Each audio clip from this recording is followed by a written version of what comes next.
And call this meeting to order. Tonight is the City Council meeting for the public hearing, April 29th, 2024. Before we get started, I want to announce that item Z-24-06, PH-24-06/V-24-06, 55 Canton, has been deferred by the applicant to the June 3rd, 2024 City Council meeting. So just wanted to take care of that in case any of you were here for that zoning item. It will be heard on June 3rd. Note for the record that all members of council are present and accounted for. And we always begin our meetings with Pledge of Allegiance, so if you're willing and able, please stand and join us. I pledge allegiance to the flag of the United States of America and to the republic for which it stands, one nation, under God, indivisible, with liberty and justice for all.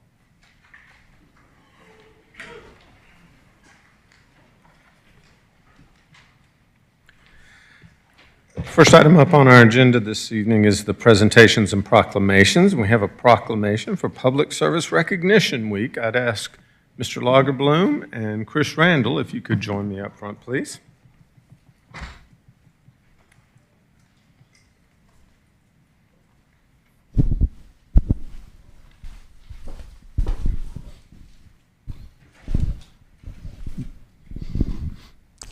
Thank you for joining us up here.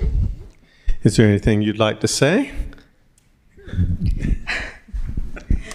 I'm just honored to be here and to accept the proclamation for the Public Service Week. Every single employee, every single position here plays a vital role in contributing to the quality of life that we all enjoy here with the city. And the Public Service Week is not just a time to acknowledge their dedication and their contributions, but it's also a testament of the values that we all public servants hold very dear. Thank you. Ms. Randall is our Human Resources Director for the City of Alpharetta, and now I'll turn the microphone over to Mr. Lagerbloom, who actually runs the city, our City Administrator. Thank you, Mayor, and I'll be very, very quick, but I do like to take opportunities when they present to publicly and privately to the 55 member team that we have here in Alpharetta say thank you. We forget those words all too often, and you know, it's those 450 people that get up every day and make sure that the city comes alive and make sure that the streets are clean and the parks are maintained, and it's a privilege to do that. And it's not by happenstance that this community is as gorgeous as it is, and we work real hard at that. So thank you for this proclamation. Thank you, sir. And just so you know, I may be the mayor, but I don't run the city. I'm one of 7 on our city council, and all of us learn very quickly once you step into elected office that while we do have the privilege of setting policy and allotting resources, it's the 475 employees that work for the city of Alpharetta to make this city special. So we're all grateful for that. And so I will read this proclamation by the mayor and the city council of Alpharetta, Georgia for Public Service Recognition Week, May 5th through 11th, 2024. Whereas each day residents in communities all across America, and especially Alpharetta residents, benefit from the efforts of public employees at local, state, and federal level. And whereas these public employees do not simply accept jobs, they take oaths and dedicate themselves to provide the diverse services demanded by citizens efficiently and with integrity, and often placing the needs of others above their own.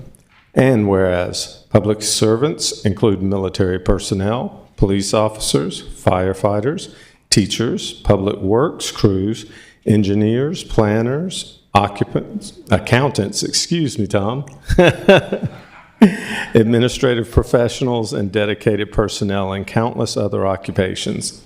And whereas without these committed public servants, continuity of government and delivery of crucial services would not be possible, especially in a democracy that often experiences changes in its leaders and elected officials. Now, therefore, we, the mayor and city council of the city of Alpharetta, do hereby proclaim May 5th through 11th, 2024 to be Public Service Recognition Week in the City of Alpharetta, and we urge all citizens of the City of Alpharetta to recognize the accomplishments and contributions of government employees, especially those of our city, and acknowledge the impact they make on the quality of life for our citizens and the success of our community. So proclaimed this 29th day of April, 2024, by the Mayor and City Council of the City of Alpharetta, Georgia. So I'll present this to the two of you on behalf of our employees. There you go. You're gonna hold it.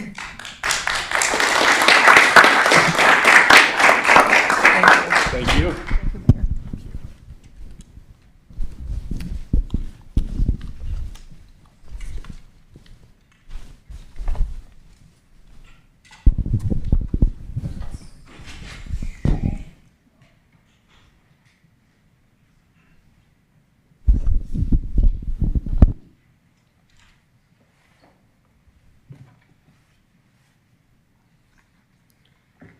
So the next item up on our agenda is the consent agenda. Ms. Shapiro, do we have any public comment cards? Not for this item, Mr. Mayor. However, if there's anyone that would like to come forward at this time, now's your chance. Seeing none, we'll close public comment. The consent agenda this evening consists of the City Council meeting minutes from the meeting of April 15th, 2024, the ratification of consent order and final judgment, parcel 66 of McGinnis Ferry Road Widening Project, and the financial management report for the month ending February 29th, 2024. Is there anyone on council who would like to remove something from the consent agenda? Seeing none, do I have a motion to approve the consent agenda? Motion to approve the consent agenda. Have a motion by Councilman Mitchell to approve the consent agenda and a second by Councilman Will. Any discussion? All those in favor of approving the consent agenda, please vote yes. And it does pass unanimously. So we'll move on to the public hearing portion of tonight's meeting. First item under public hearing is PH-24-09, Dr. J.L. Morris House, 116 North Main Street, historic designation. Mr. Borden, you have the floor, sir.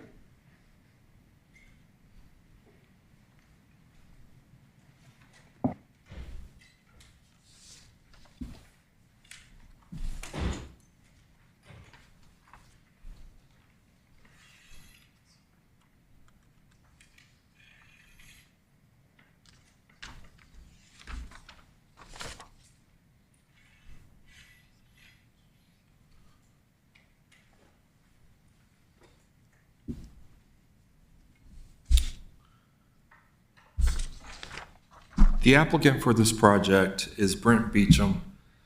He requests your consideration to designate the property at 116 North Main Street as a historic designated property. It presently is on the contributing historic properties list. The home is the home of Dr. J.L. Morris when constructed, and was most recently housed the violin shop.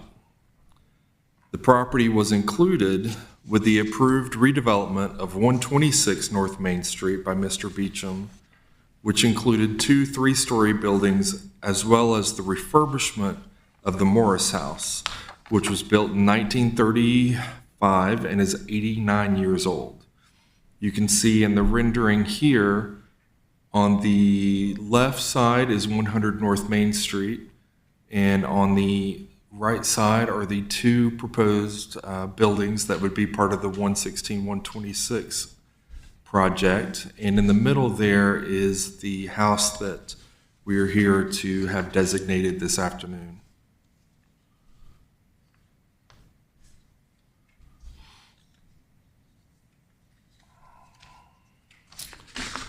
The property is being brought forth today because there was a condition of approval with the 116-126 North Main Street hearing which required the property to be designated and to be saved, restored, and designated as a historic property under the city's Historic Preservation Ordinance.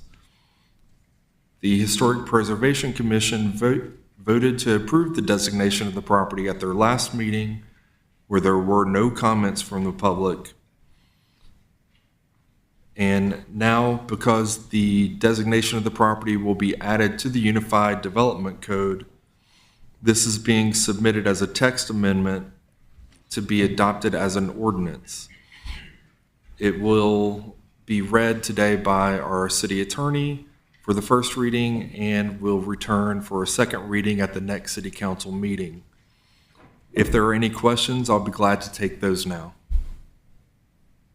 Do we have any questions for Mr. Borden?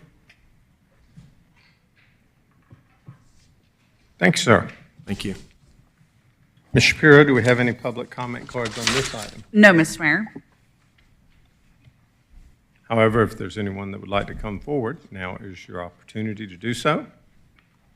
Seeing none, we'll close public comment. Do I have a motion from council? Yes, sir, Mr. Mayor. I'd offer a motion tonight to approve PH-24-09, Dr. J.L. Morris House, 116 North Main Street, historic designation, as presented tonight by Mr. Borden. Second that. Have a motion by Mayor Pro Tem Merkel, and a second by Councilman Mitchell. Any discussion, gentlemen? Councilman Mitchell? Yeah, this is exciting. It's always nice to see homes move from the contributing list to our permanent historic list, and it's going to be very beautiful in there in between the two larger buildings. I know that I've heard comments from our new citizens as well as many of our old that they appreciate the fact that we have history as a city, and it's not just something that was just a new city, Disney-esque city that was built. We actually have real history that goes back to 1858 and before, and so this is an exciting day. So thank you for doing that. Any other discussion? All that being said, all those in favor of the motion to approve the motion as outlined by Mayor Pro Tem Merkel for the historic designation, please vote yes. Otherwise, vote accordingly.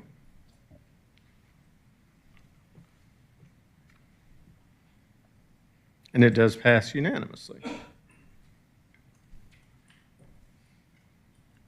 Next item up on our agenda will be the E-24-02 Kingsridge Christian School Recompense Exception. Director Cook, I believe you have the floor.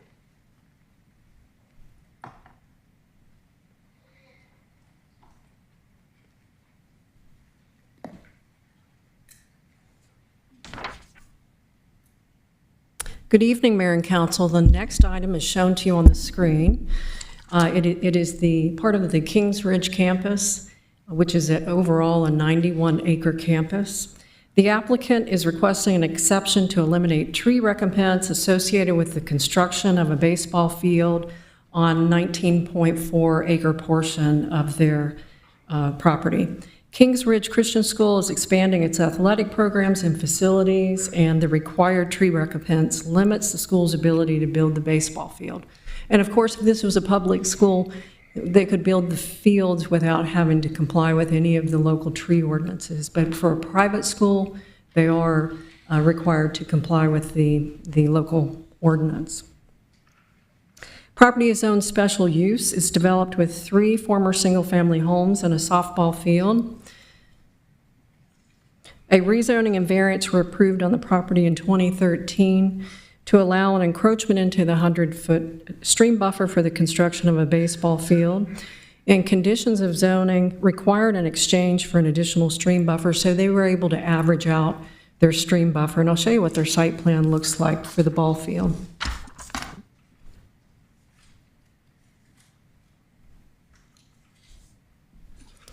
An exception is requested to eliminate the required tree recompense for the removal of 29 specimen trees. And again, the ball field was approved several years ago, but I think through fundraising, they're just now able to start the construction. But there were 29 specimen trees within that area. The request is because of the topo as well as the limiting factors such as the stream buffer. So a lot of times when we look at developer submits for a building, you can move a building, you can put the building taller, 3 stories versus 1 or 2, and change a footprint, but you can't change a footprint, of course, for a baseball field. So that's the reason for the request.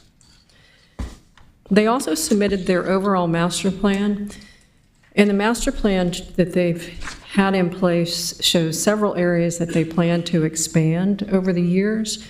So replanting and putting those required trees in areas that would be developed at later dates as they have funding would just require removal of plantings.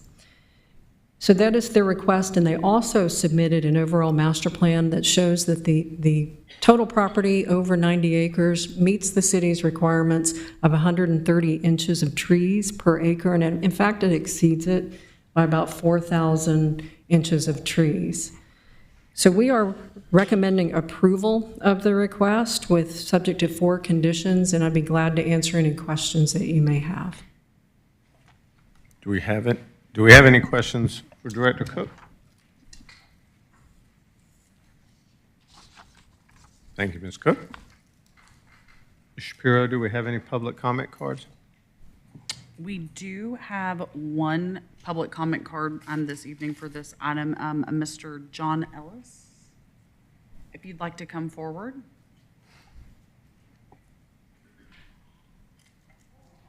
And if this is your first time speaking, we generally limit public comments to 3 minutes, and we ask that you state your first and last name and your address for the record, please. Hi, I'm John Ellis with CG Ellis Architects. Our office is at 2300 Lake Park Drive, Smyrna, Georgia. And as you heard, we're requesting a forgiveness of the recompense for the trees for the construction of the baseball field. The school maintains a master density plan that we regularly revisit, as well as a master plan where we work to try to meet the standards for the city. And we are also trying to work within our stream buffers. Some of the site constraints you heard were the topography. We also have additional consideration of school safety, trying to maintain an open campus and preserve sightlines. And we have the additional constraint of the future growth as the school expands. And this is Dr. Spurka from the school.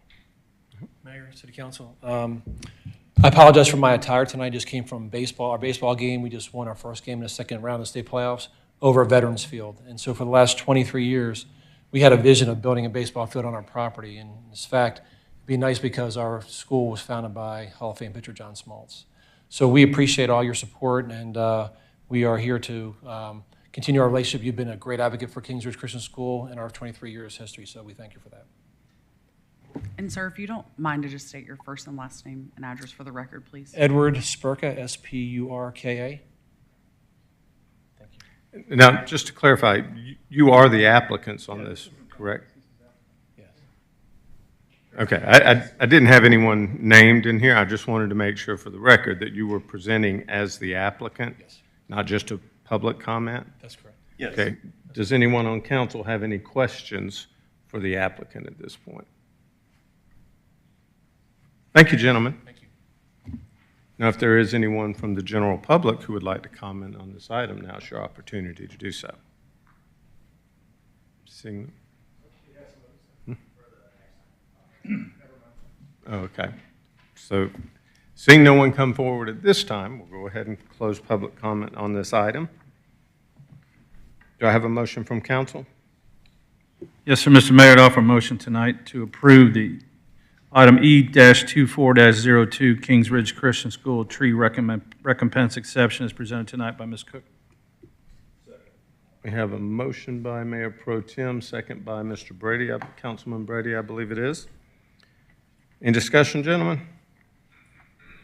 All those in favor of the item as outlined in the motion by Mayor Pro Tem, please vote yes. Otherwise, vote accordingly. And it does pass unanimously. Congratulations.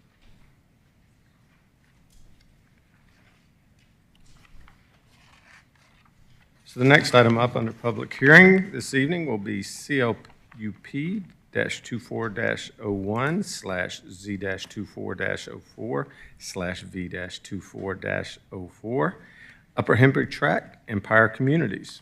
Director Cook, once again, you have the floor.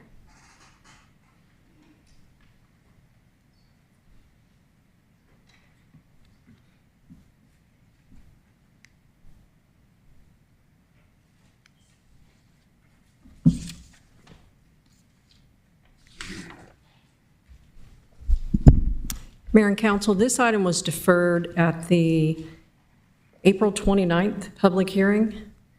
And we had the public hearing at that time, but we had a deferral because there were several different comments from council. Some of the concerns included guest parking. They thought there should be additional guest parking. There was also concerns with the density proposed, as well as the request for a playground for children or more green space on the plan. So in response, the applicant went back and did revise the plan. A couple of changes that I'll walk you through is to the guest parking. Previous spaces had 36 guest parking spaces. Now they've raised that to 66 spaces. They also decreased the number of dwelling units by 2. They went from 149 to 147 units. So the density now proposed is 7.61 units to the acre. They also added a playground area. You can see it here. So previously they just had 1 green space in this location. Now they have 2. So they did add the additional green space. The other change to the site plan is removal of a drive that they had along the front. So they removed that drive, which enabled them to increase some of the green space that was added. They also changed this access, the access which was going to be just for fire access, emergency access. Now that's full access. So they still have the 2 curb cuts. Of course, this has the signal.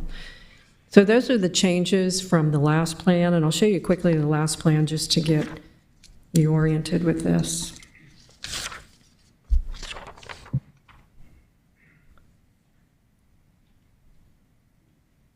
I think you can see at the top the removal of the drive here.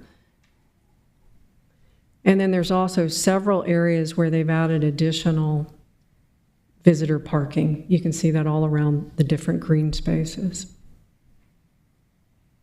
And I know the applicant has a presentation, and our recommendation is still to approve, and we have conditions listed that have been modified to match the new plan. But if you have any questions from me, I'll be glad to answer those. Do we have any questions for Director Cook? Seeing none. Thank you, Director.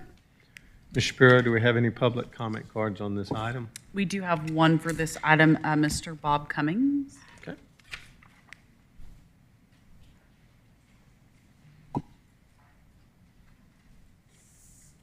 If you don't mind, please state your name and your address. Mr. Mayor, thank you, City Council. Bob Cummings. I live at 790 Birch Ridge Drive, Roswell, which is Alpharetta, off of Harris Road. I'm a resident in that home for the last 35 years. I actually go back to a time where David and Martha Campbell actually owned Campbell Tire, and I was on the Planning Commission back in the early 90s when everything that's going on right now was just in its infancy. So I just want to thank you for all you do for our town. It's well appreciated. I have concerns with this particular development from a traffic pattern perspective, living off of Harris Road, which leads down to Rucker Road. Each evening, the cars are just backed up for a good 3 football fields.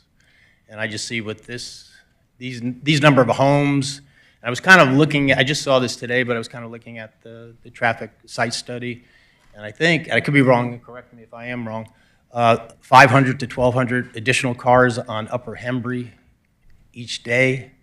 I think that might be correct, and if I'm not correct, but I would like to, please let me know, and I would like to address it, have it addressed, because that's a major concern coming off of Alpharetta Highway, I can assure you.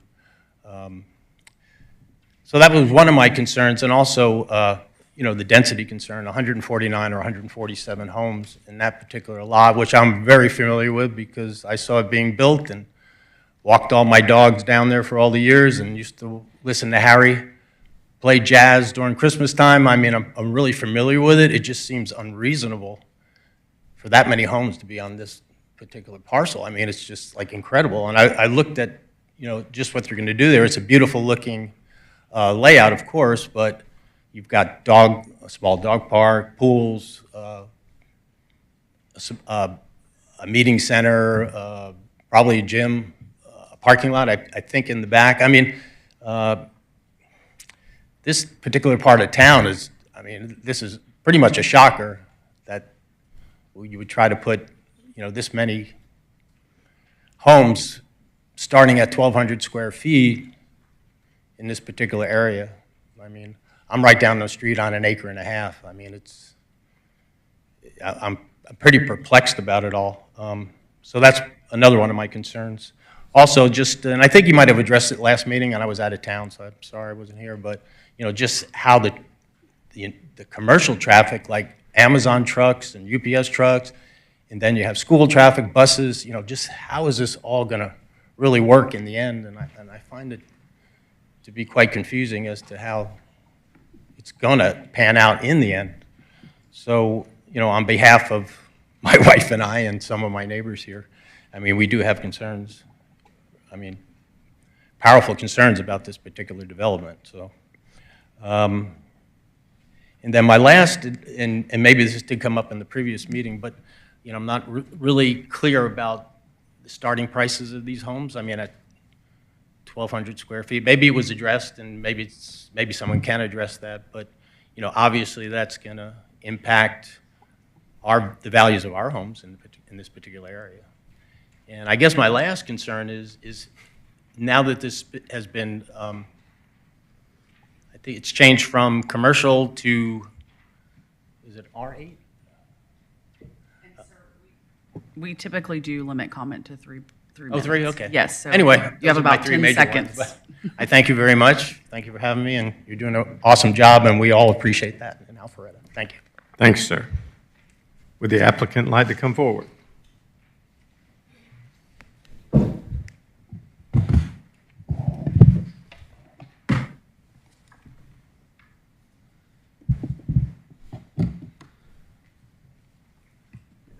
didn't know if there's I think Michael did perfect, and I'll be able to. Perfect. I'm gonna put that one up. Kenneth Wood, 350 Research Court, Peachtree Corners, Georgia. Thank you guys so much. As we deferred last month, wanted to come back before you guys and go over changes that we took into consideration everything that we heard. And so I'll run through a brief presentation of the changes and just what we had gone through in terms of when we were looking at the project and over the last month that we've been able to go over the different comments, changes, as well as different thought processes for the site that we went through. This is the existing location, and like I said, you know, for us, this is a chance to have really high quality housing, attainable housing for Alpharetta in terms of really nice interior finishes, all for sale. The minimum square footage is actually around 1,900 square feet, is about our smallest, and we're going to be in the mid 600s. And it's all kind of crazy thinking these days that's where attainable is, but that's where attainable is for so much of the northern area up above 285 coming in. When you look at the map, you know, you got a variety of townhomes, different type of single families, surrounded by different type of office as well as retail uses. You're within walking distance of the hospital down here, and also a different type of retail restaurant uses on the corner. That's what stands out to us, being able to take a parcel that sits down way below the road. It really has no, in terms of retail value, when it sits down like that, it doesn't have a value for retail the way it sits. and it's been vacant since 2017. If you're looking at it from an automobile standpoint in terms of the traffic, we're actually reducing the trip count by 82%.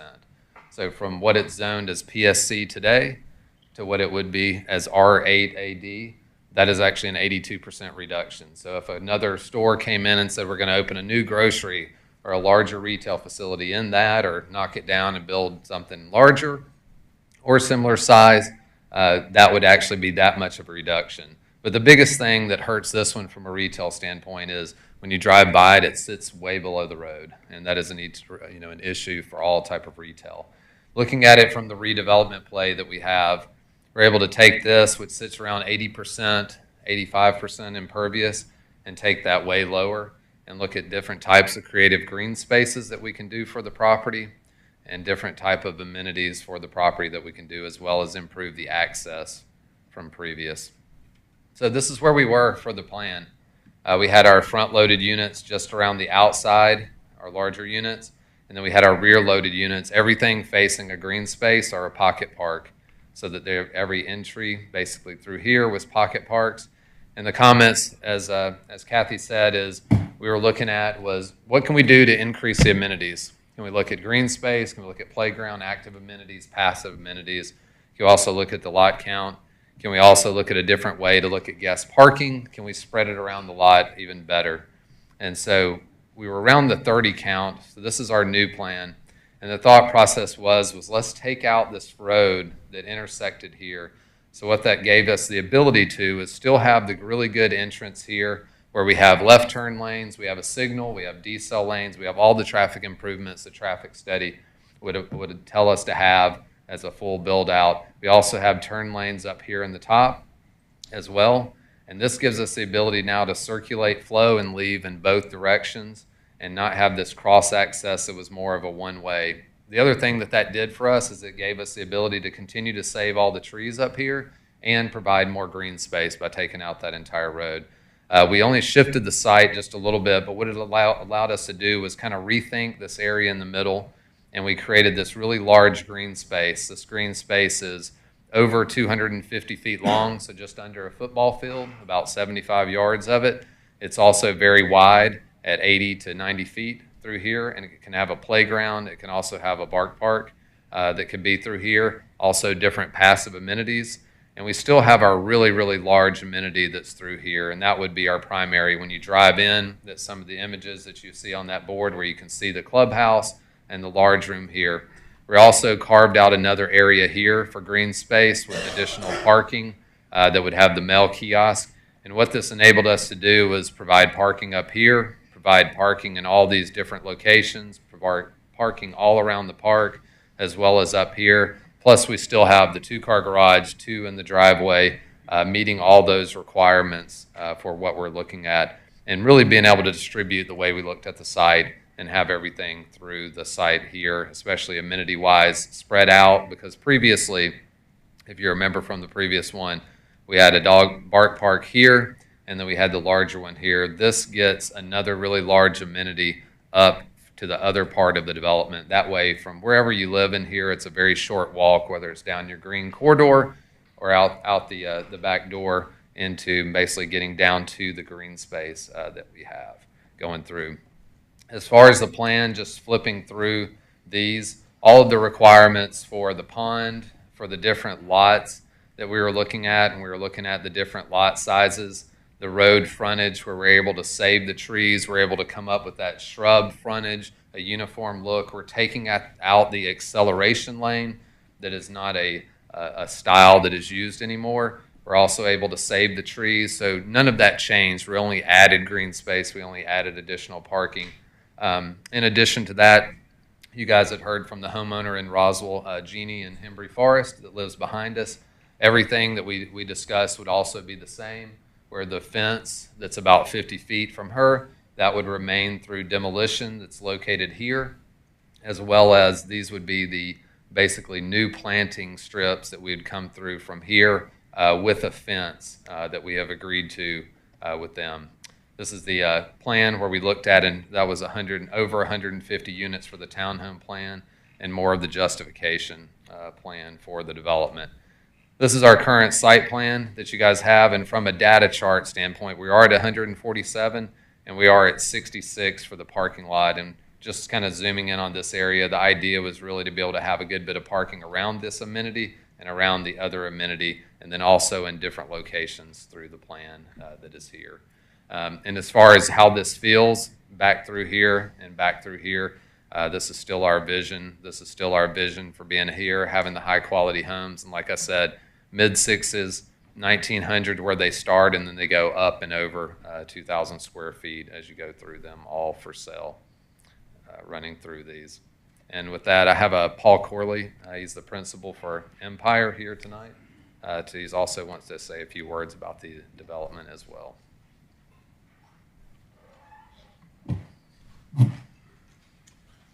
Good evening, Mayor and Council.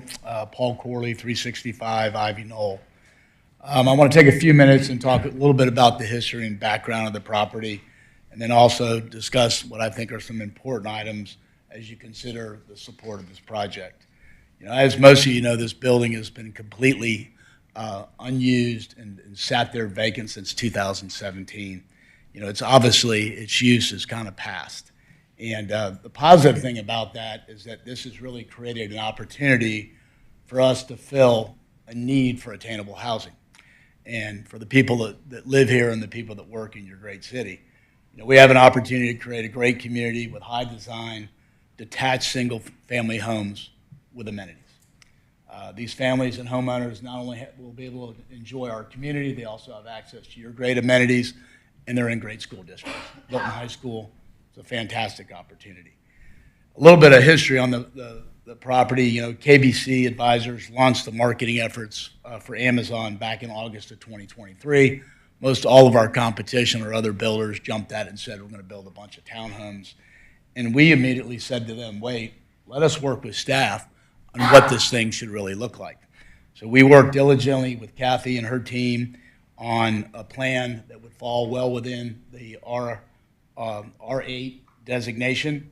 It was detached, as you can see.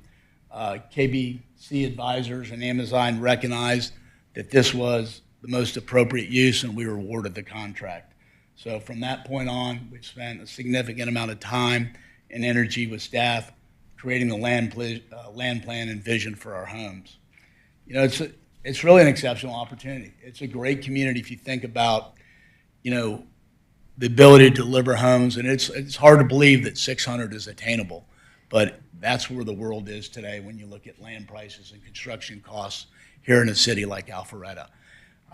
But, you know, I want to highlight a few, you know, key items that when you go to vote on this, I hope you'll consider. You know, number one, in 2020, you guys did a housing study. And this community checks a lot of the boxes that your housing study speaks to, and primarily a void of detached, attainable, single-family homes. And it's right there in your study.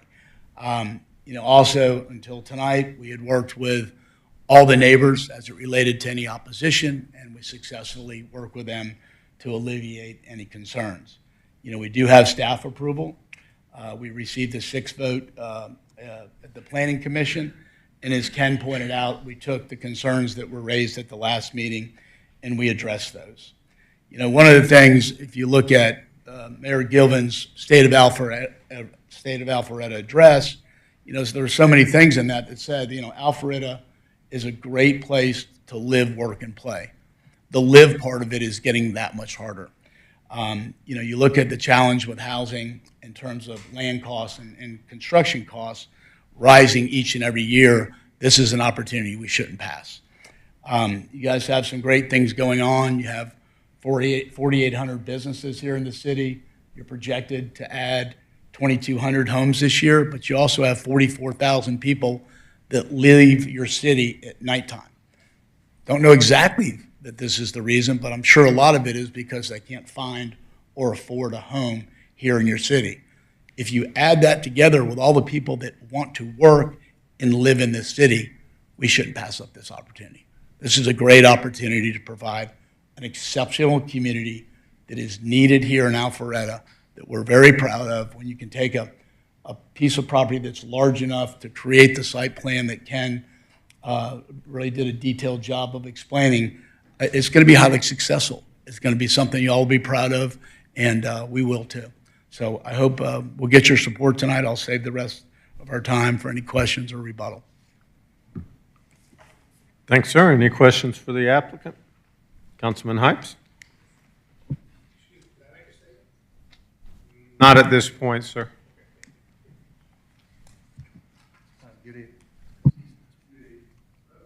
Here we go. There we go.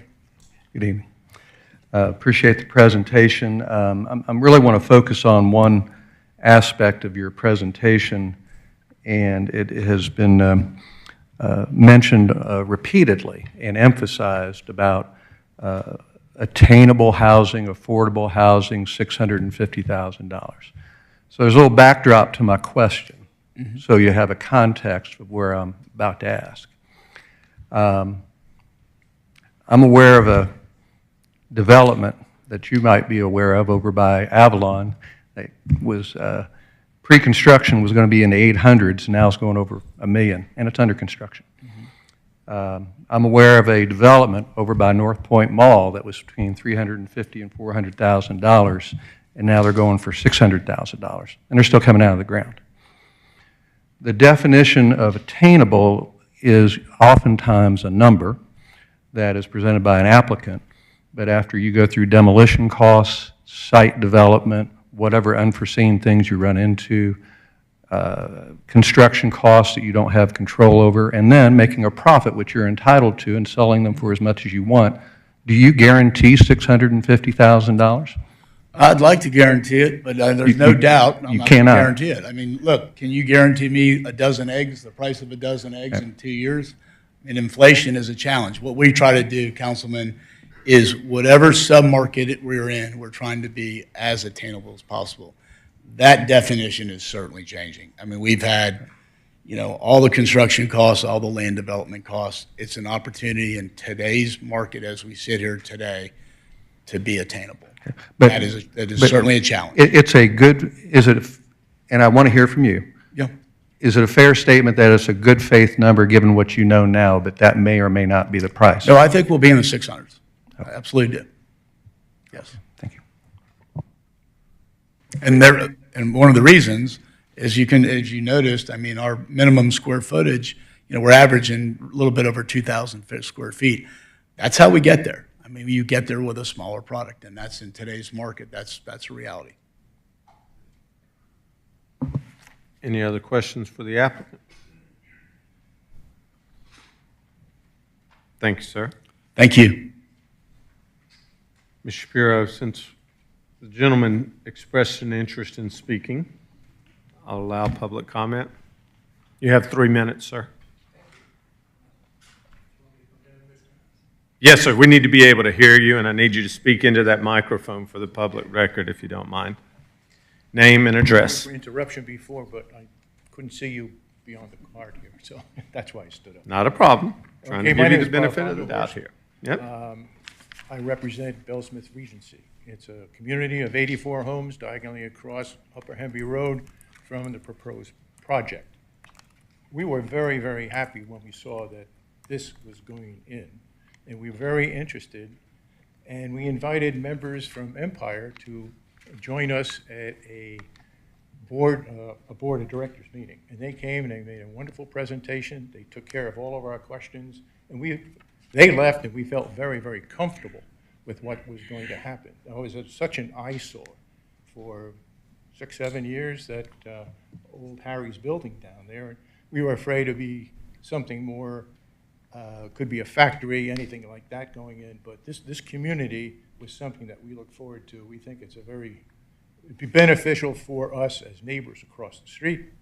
And answer a question before that was mentioned about traffic. We lived with the traffic that Harry's generated. The cars that go in and out of Harry's, the trucks going in and out of Harry's was really a real issue.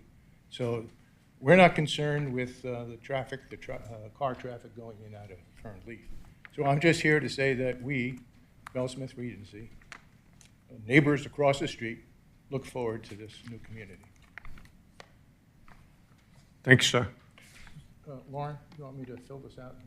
It's fine, sir, thank you. Okay, thanks. Is there anyone else that would like to come forward and speak on this item?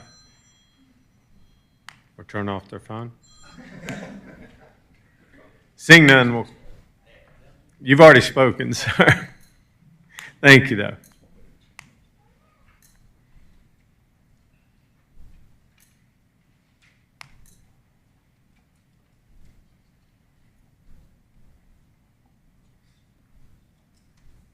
Good evening, sirs. My name's Hillary Threet. I live at 715 Birch Ridge Drive, the same subdivision that Bob is in. And I agree with all the things that Bob has already brought up. I'm concerned about the traffic going in, coming out, not only on Upper Hembry, but also on Harris. The traffic is tied up at 5 o'clock in the afternoon, and is now likely to be just as tied up at 8 o'clock in the morning. I apologize.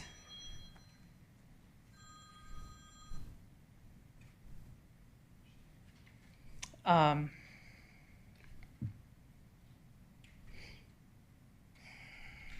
concerned about the additional commercial traffic from Amazon trucks going up and down Harris, the additional UPS things.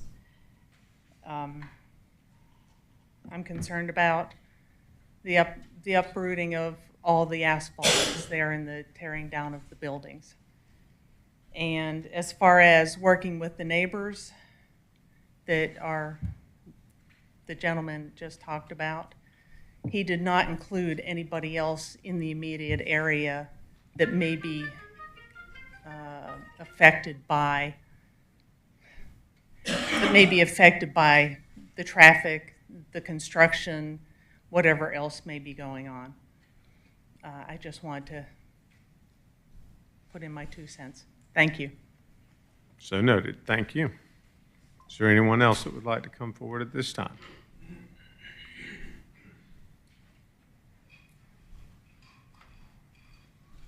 Well, Council, I'm very sorry about my attire. I have my daughter here. No need to apologize. This is your house. Yeah, and she had an emergency, a tooth repair today, so I got here about a few minutes late. But my name is Grant Duffy. I live at 4200 Harris Ridge Court, literally right there on the corner. And I agree with Bob. You know, he's a neighbor, concerned about the extra traffic, the construction build, everything that's going to go on with that. And I just wanted to make my voice known. And again, I apologize for my dress. I didn't have time to go home. Sir, we appreciate you making the time to come. Thank you. So do not worry about your attire. But you were recorded. People could be seeing that all around the world. Is there anyone else who would like to come forward at this time? Would the applicant like to rebut anything that was been said? Okay. That being said, we'll close public comment. Do we have a motion from council? Yes, sir, Mr. Mayor, tonight I'd like to offer a motion to approve CLUP-2-4-01/Z-24-04/V-24-04 again. Upper Embry Tract Empire Communities with the changes that were made and presented this evening. Second. I have a motion to approve as outlined by Mayor Pro Tem Merkel and second by Councilman Dorito. Is there any discussion on this item? Councilman Brady? Just like to make a comment and a little bit of resonation of some of the comments here. I lived around the corner for 18 years, right there at the end of Harris, and talked to a lot of neighbors. It was overwhelming that we all remember the Harry's days. I can't imagine it being the Whole Foods that's at Avalon today and all the traffic that came through that corridor with all the 18-wheelers. And pretty much everyone that I talked to, and I know it's not everyone kind of in agreement, was overwhelming that to have a residential, friendly family community there in place of a distribution center or some kind of retail of that large of an area was such a welcome to do that. And I understand, entry level today is the higher in Alpharetta than you'll find in other kind of communities. But when you look at it and then you start talking, I say entry level because I talk to real estate agents too, and that's their vernacular they kind of used behind that. And somewhat the younger generation wants to be, and a little bit closer together, a little bit more socialization, especially into an entry level. So I think all the kind of components were there. So just want to say thank you for this investment because we are all happy that it's not going to be a Harry's or a New Whole Foods or a big, huge distribution center. To have a family-friendly neighborhood there was very whelming, what I heard over and over from everybody in that area. And I know my wife was a HOA president there too and just stepped down, so we heard a lot of people and just wanted to kind of add that to the comments. So thank you. Any other discussion? Councilman Dorito. Thank you, Mayor. First, I want to thank Empire Communities and your whole team for coming back since the last hearing we had on this. You did address, I think, council's concerns. I know some of the concerns you addressed this evening was some that I raised in my last comments at the last hearing. Honestly, this has been a little bit of a struggle as far as, the density side of this project. I do appreciate Empire meeting with me since the last meeting to go over my concerns about the density and was able to kind of get a sense of some of the changes you were in the process of making and presenting to council this evening. It's funny, I was talking to my wife about this project and she loved Harry's. We lived in here when Harry's was here back in the early days of when we moved to Alpharetta. And what was bad about the conversation she brought up is when is the city council going to bring Trader Joe's to Alpharetta? So here we go again, as if we're not doing our job. We need a Trader Joe's. Anyway, putting that aside, in all sincerity, the traffic situation, I appreciate the concerns of some of the residents that spoke this evening and in the past. I do remember the traffic on Harry's days, and it was, pretty voluminous. We were part of that traffic jam sometimes, going in and out of Harry's. I also thought long and hard about the current zoning of the property, how long it's been sitting there. I'm usually pretty consistent on following the comprehensive land use plan, which the community has invested a lot of time in, the most recent plan that was passed a couple of years ago. But at the same time, I think one of the selling points to me was, I know we call it obtainable housing, affordable housing, workforce housing, whatever you want to call it, term of the day. I remember when I was running for city council a little over 2 years ago, the issue of, at the time, of affordable housing, people were using the terms. And I always asked people, what do you consider affordable housing in Alpharetta? And never really got answers to that, because affordable housing to one person might be defined differently if you speak to somebody else. From my perspective and knowing how the city has grown, and the success that the city has had in growing the city in previous councils, and we were recognizing public servants this evening, and the tremendous public servants we have here serving us here in Alpharetta has really helped us develop the city that we're sitting in today, that we all are very proud of. You always got to be careful what you build, because you attract people. And so the capital markets speak loud and clear. It's going to drive the home prices in Alpharetta. The only thing any government could do is, through ordinance or what have you, down from the federal government, whatever, in imposing kind of restrictions on housing development and, forcing so many units to be, affordable housing or supported by HUD or what have you. And we're just not that type of community. If you want that type of housing, just like my wife and I came to Alpharetta when we first came here, we moved here to afford a home. You might have to go a little bit north. But obtainable housing, as pointed out by Mr. Corley earlier, about the mid-600s, I will say this, I do agree with him that that's probably, well, it is a very reasonably priced home, whether it be a starter home or someone that's coming to work in one of the corporate centers here in Alpharetta. They're achievable mortgages to be able to come in and bring a family and not only appreciate the school system, but the various amenities that we've developed out here over the years, the last couple of decades. So I think this is a good project for Alpharetta. I really do. That's what I'm coming out on. And I hope it does keep pricing within the 600 ranges, because I think we'll be able to attract some young families here, which, as Mayor Given has talked about quite often, we struggle real hard in doing that. And here's a project that gives us that ability to at least, provide some sense of reasonable level of housing costs for people that might want to come in and invest in this city. Thank you, Mayor. Councilman Mitchell. Thank you. You all came to us after a 6-0 vote from the Planning Commission in favor of this. And we asked you for less density. You gave us that, not by a whole lot, but you gave it to us. We also asked for more a playground area, not just pickleball courts, because if we're truly going to bring families in there, especially young families, it's important to have a playground area in that area. And so you've also increased the green space, which I'm also appreciative of. And you've added more parking so that we don't have people parking on the streets, which has been a problem. I can support this tonight because it is a change to our comprehensive land use plan.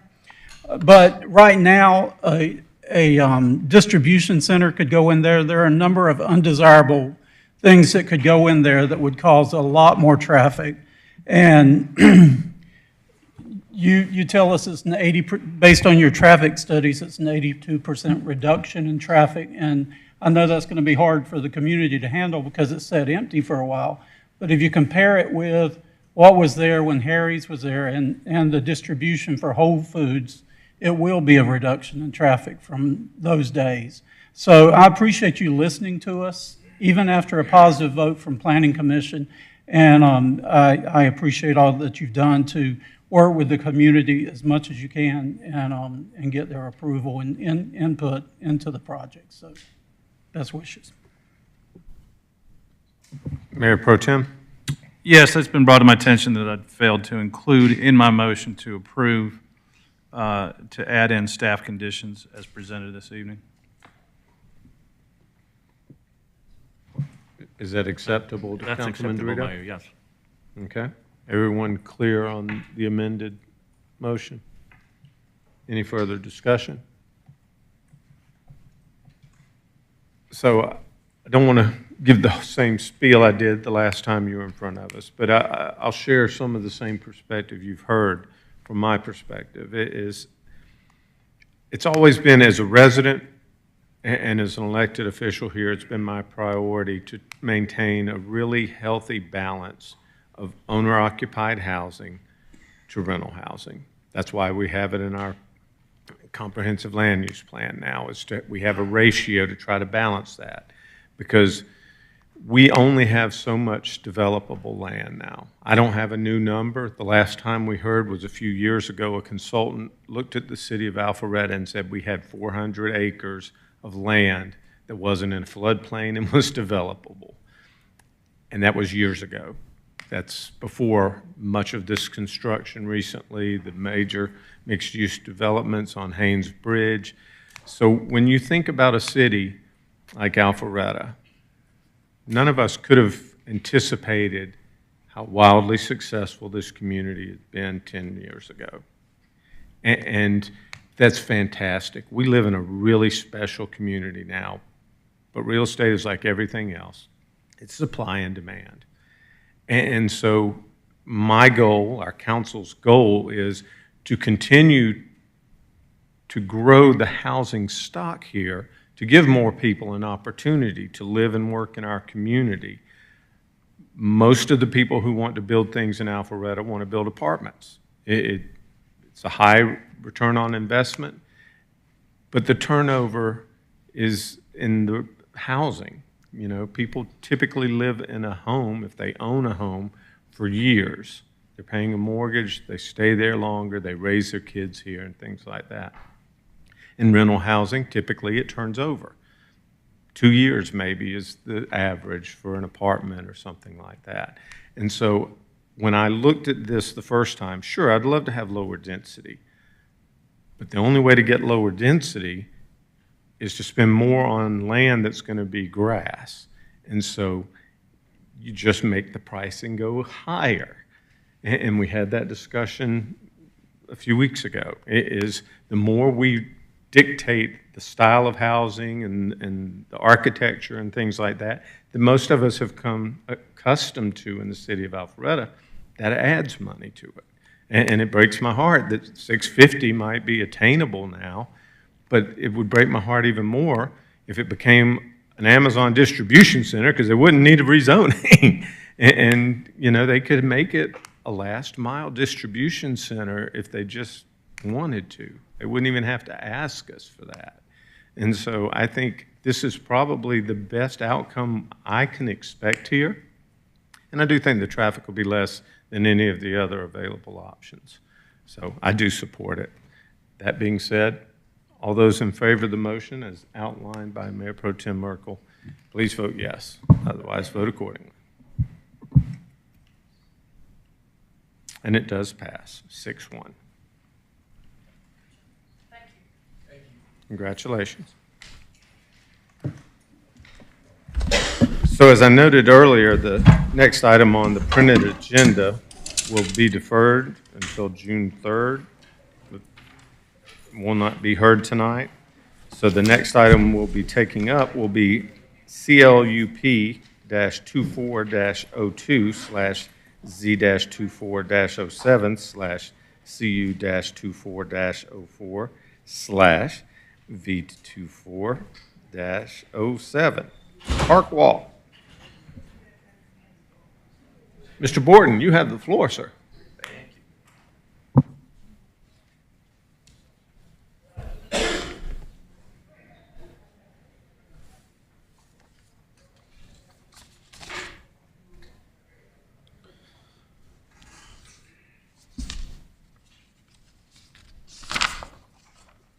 I'm not used to this overhead projector yet, so I hope this is in frame.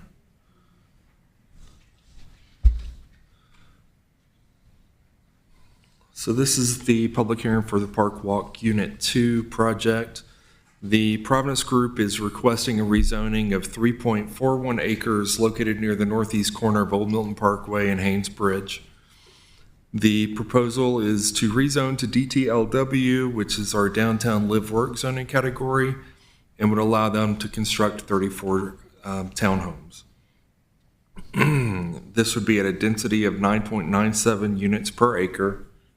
The density is greater than the 8 units per acre that the zoning code allows, but they have also submitted a conditional use permit, which would allow them to gain that additional density. The staff analysis that was prepared shows the proposed density is in keeping with similar residential properties along the Old Milton Parkway and Thompson Street corridors.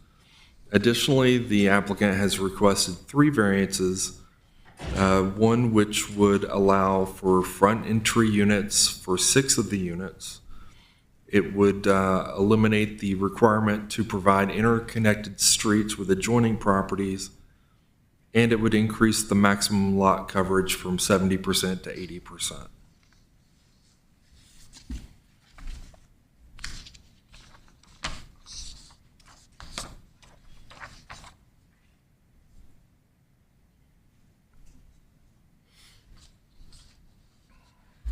Again, the site plan shows 34 for-sale townhomes with a single access point on Old Milton Parkway.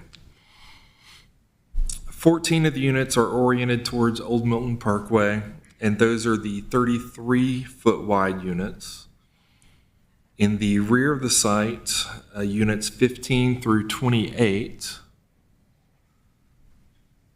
are 20 feet wide. And also in the rear, you have units 29 through 34, which are the front entry units.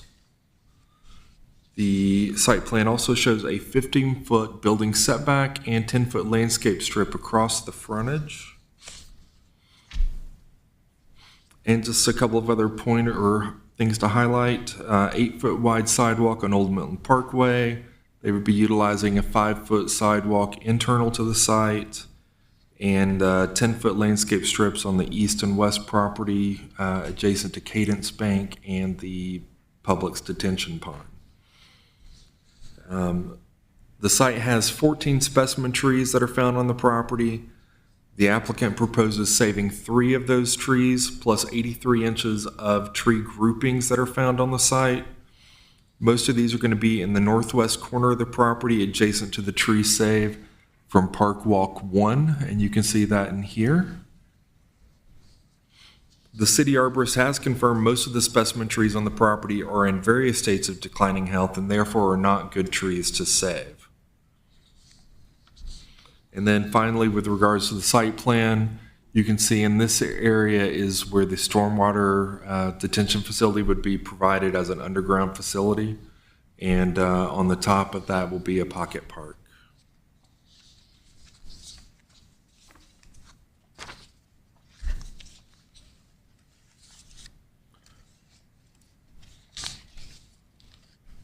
Moving on to the renderings for the project, there's 3 products that would be constructed. And you can see how those are here. As I also spoke to them earlier, the 14 of the units across the front are the larger of the units. And those are the Alexandria model.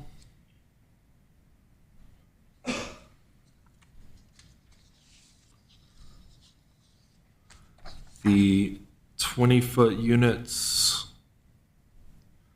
are units 15 through 28 that are in the rear.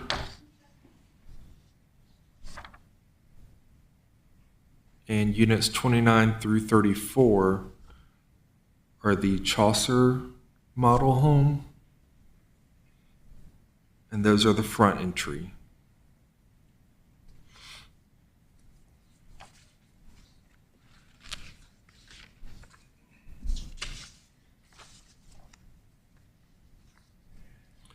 All of the units range in size from 2,100 square feet to a little over 3,000 square feet and contain 3 to 4 bedrooms.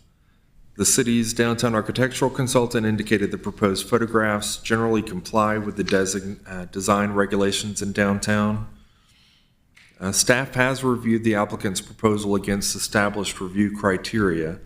And from that, the proposal is consistent with the vision of the downtown master plan and the proposed future land use designation and zoning matches surrounding properties.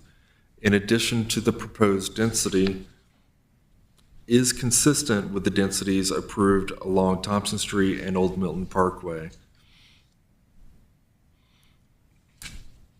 The applicant states they received no input from the public after contacting property owners within 500 feet of the property. The community zoning information meeting had 2 comments provided. One was a comment of support for the project, and the second was a comment questioning or with questions concerning the density. At the Planning Commission, 1 person spoke requesting the applicant to replace trees in kind with removals. If there are any other questions, I'd be happy to take those now. Do we have any questions? Councilman Hypes.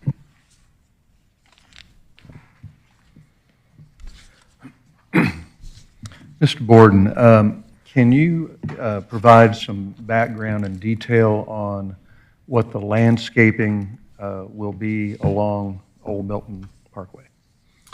Yes.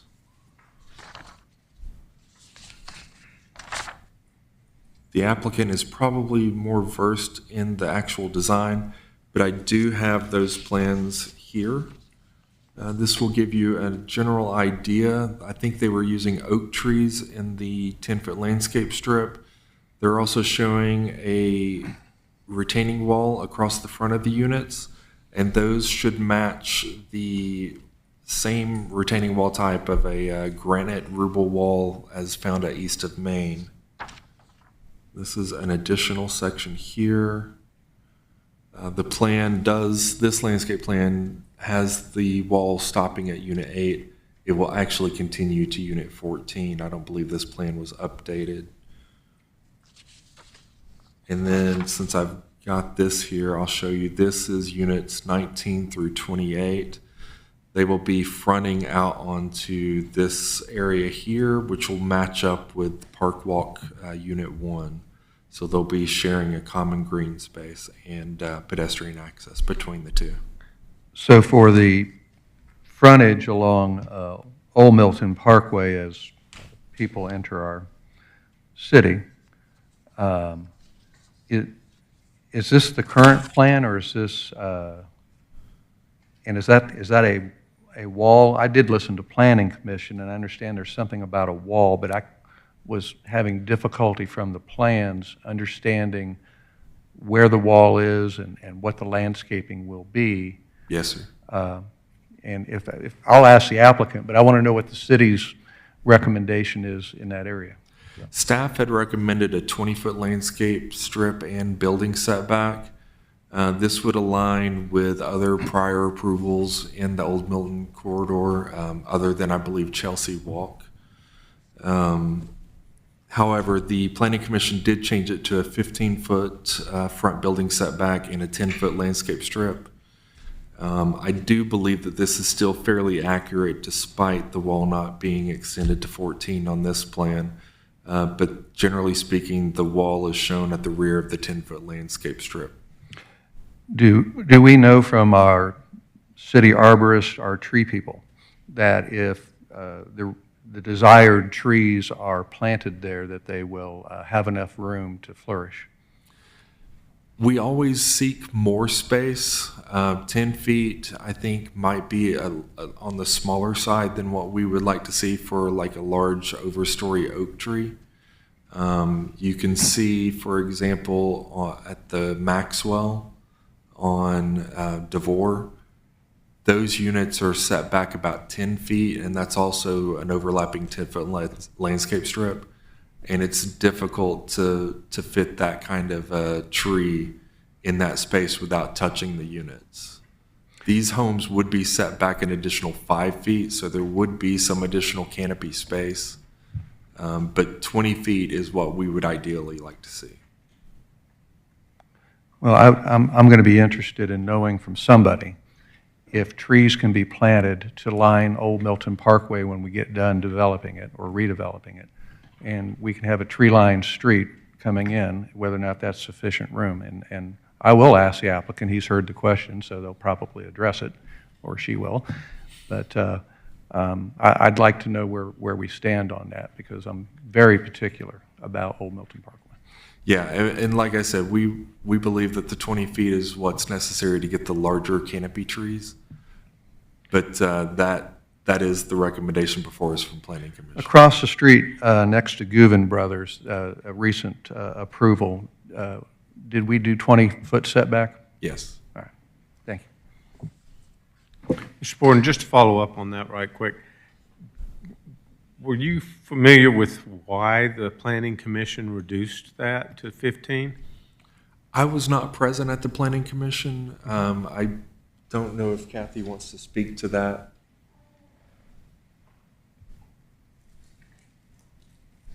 Did the applicant request it?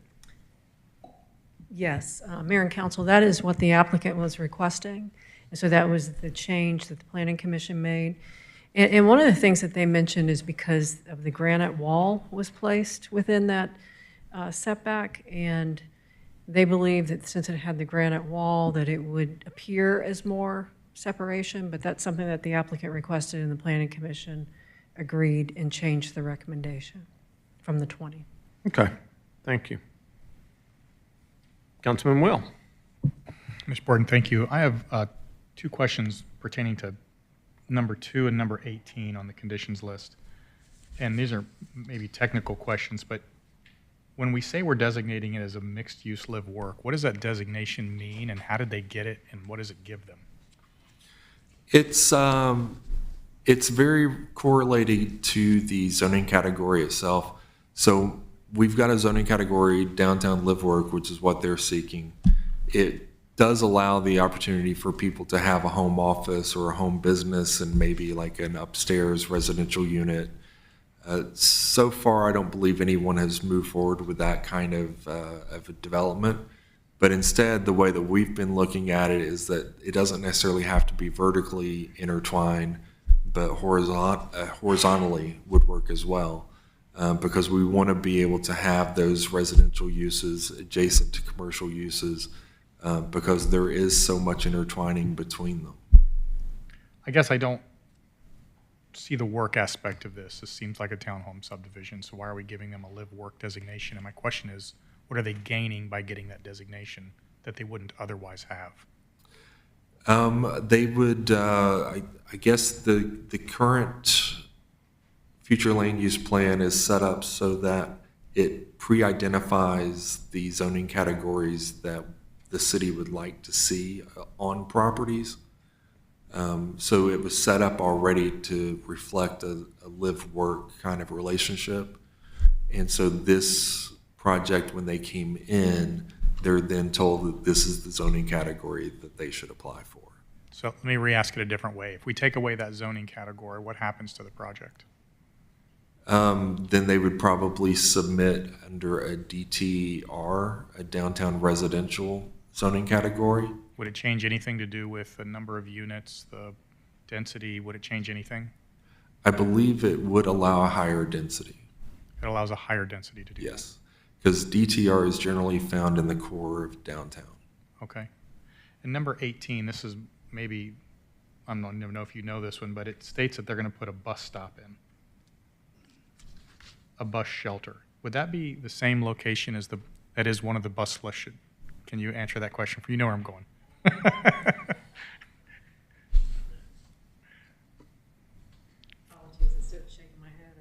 Yes, that is one of the locations. That was one of the three that we were seeking the grant. And we got the developer to do it. Right.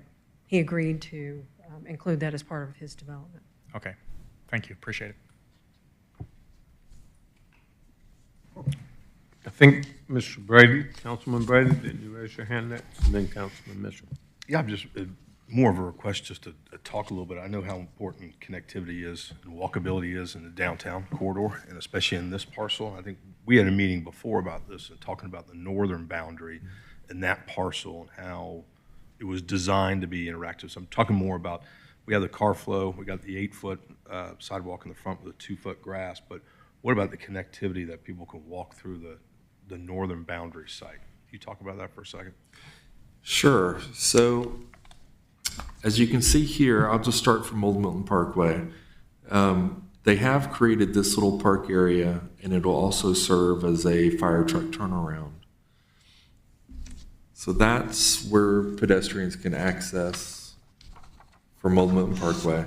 There's also a sidewalk at the side driveway where they're able to access. In addition to that, there's a sidewalk here that will bring them up into the northern portion that'll tie into the first phase.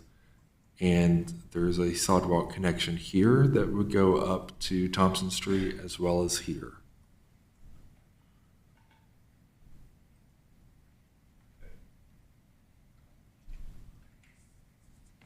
Councilman Mitchell. Thank you, Mr. Board. I have the same concerns about the tree plantings that Councilman Hypes has, but also, can you put the rendering of the front 14 and then the rear?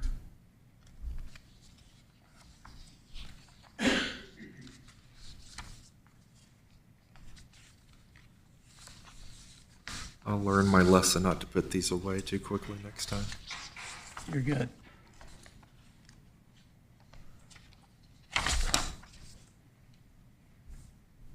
So that's the front 14. Which are beautifully detailed, architecturally significant. And then we go to these, and they look like humdrum, anything, anywhere else. So my concern is why such a discrepancy in architectural styles between the front and the back if it's the same development? And what can we do to get the back ones a little more detailed? I know it has to go to DRB, but I would like for that to be addressed tonight. And also, if you show the driveway, you can see, I believe it was 16 and 18 from the old Milton Parkway. Those definitely need to be These? addressed. Well, yeah, the ones that you see through the driveway. Oh. Like if you have the driveway that you Yes. turn into from Old Milton.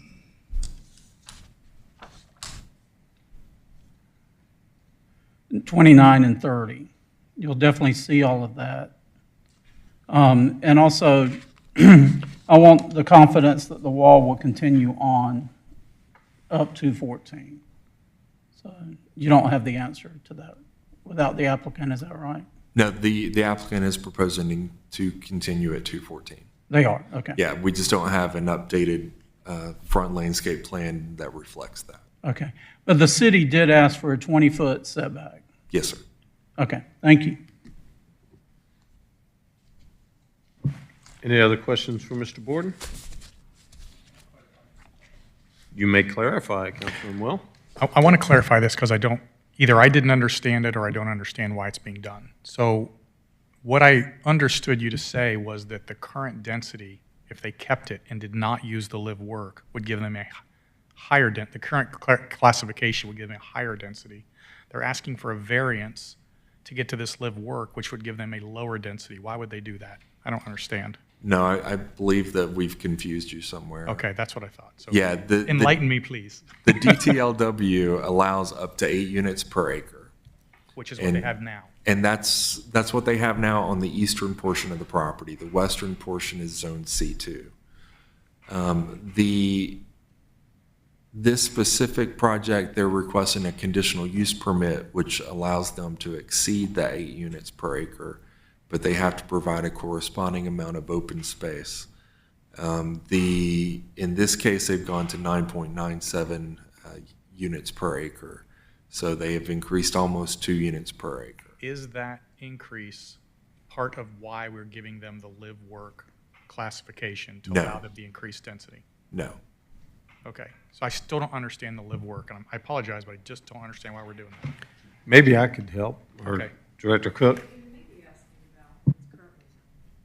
Because it's not currently zoned for residential. Right. The eastern portion is currently zoned DTLW, but it was rezoned for a office project.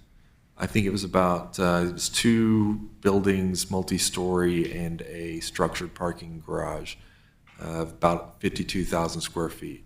So they don't have a right to residential use at this time. So we're giving them the live work so they have the right to a residential use? It's one of the uses that's allowed under DTLW. So the DTLW portion, I think you're getting hung up on, but the DTLW is going to allow commercial, it's going to allow residential. It would allow you to do both on the same property or either or. Okay. I still don't get it, but okay. The creation, when we were coming up with those designations, was to allow perhaps a psychiatrist who could have patients come visit them, or an attorney, so you could use your home as a small office space, just to give that flexibility. That's the only reason it was there, because we thought some people might be, we didn't know what they were going to build. They were just old 1950s ranch homes. And so that's why the designation was created, to allow people to have more flexibility if they wanted to do that. But that's not the product that's been brought forward. It's typically been just strictly residential. Any other questions for Mr. Borden? Thank you, sir. Thank you. Would the applicant like to come forward?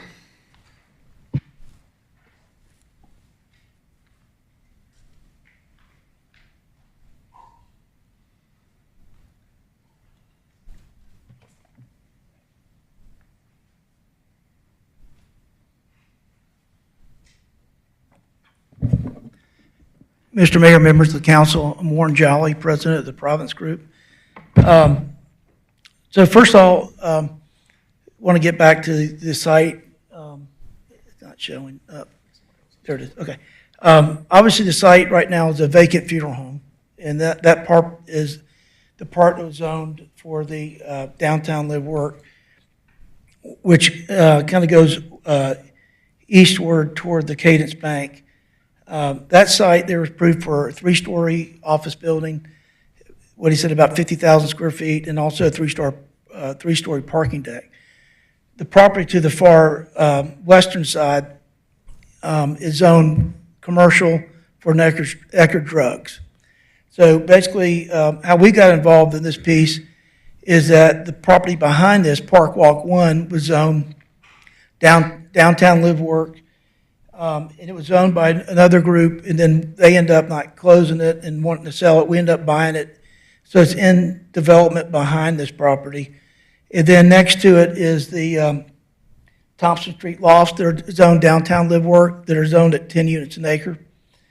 And so so these 3 properties were all kind of combined in how they're developed today. So we were trying to figure out a way. This property was available. What would be a good use for this property in between the one that was currently zoned? And if you go back to that site plan, Clint, why don't you go through that site plan if you don't mind? These units faced this new, this property that was not developed. Go to the green one that's further. That one right there. So if you look at this as an overall color site plan, you see the 2 condo buildings that are 10 units an acre. You see the Park 1 that was developed, downtown live work. These units along here face this open space. And so basically this property is going to be raw, and it was zoned what it was. So we ended up picking it up. And when we went to staff, the first thing, obviously we do recognize that we think this is at a key intersection of the city. We went to staff and Kathy and said, what would go here before we filed the zoning, before we went through this process. And I think, the staff agreed that residential was a good use, but they wanted something really special.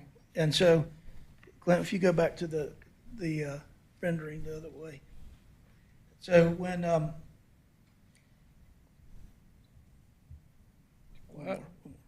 so this is what it would look like. So basically, Donald, just as you mentioned, the buildings that were on the other one, the first one, this is the rendering exactly what you'd see right now with the Rubel wall, the fence, the planting along the frontage with an end unit coming in, and then these alternating Charleston side porch townhomes.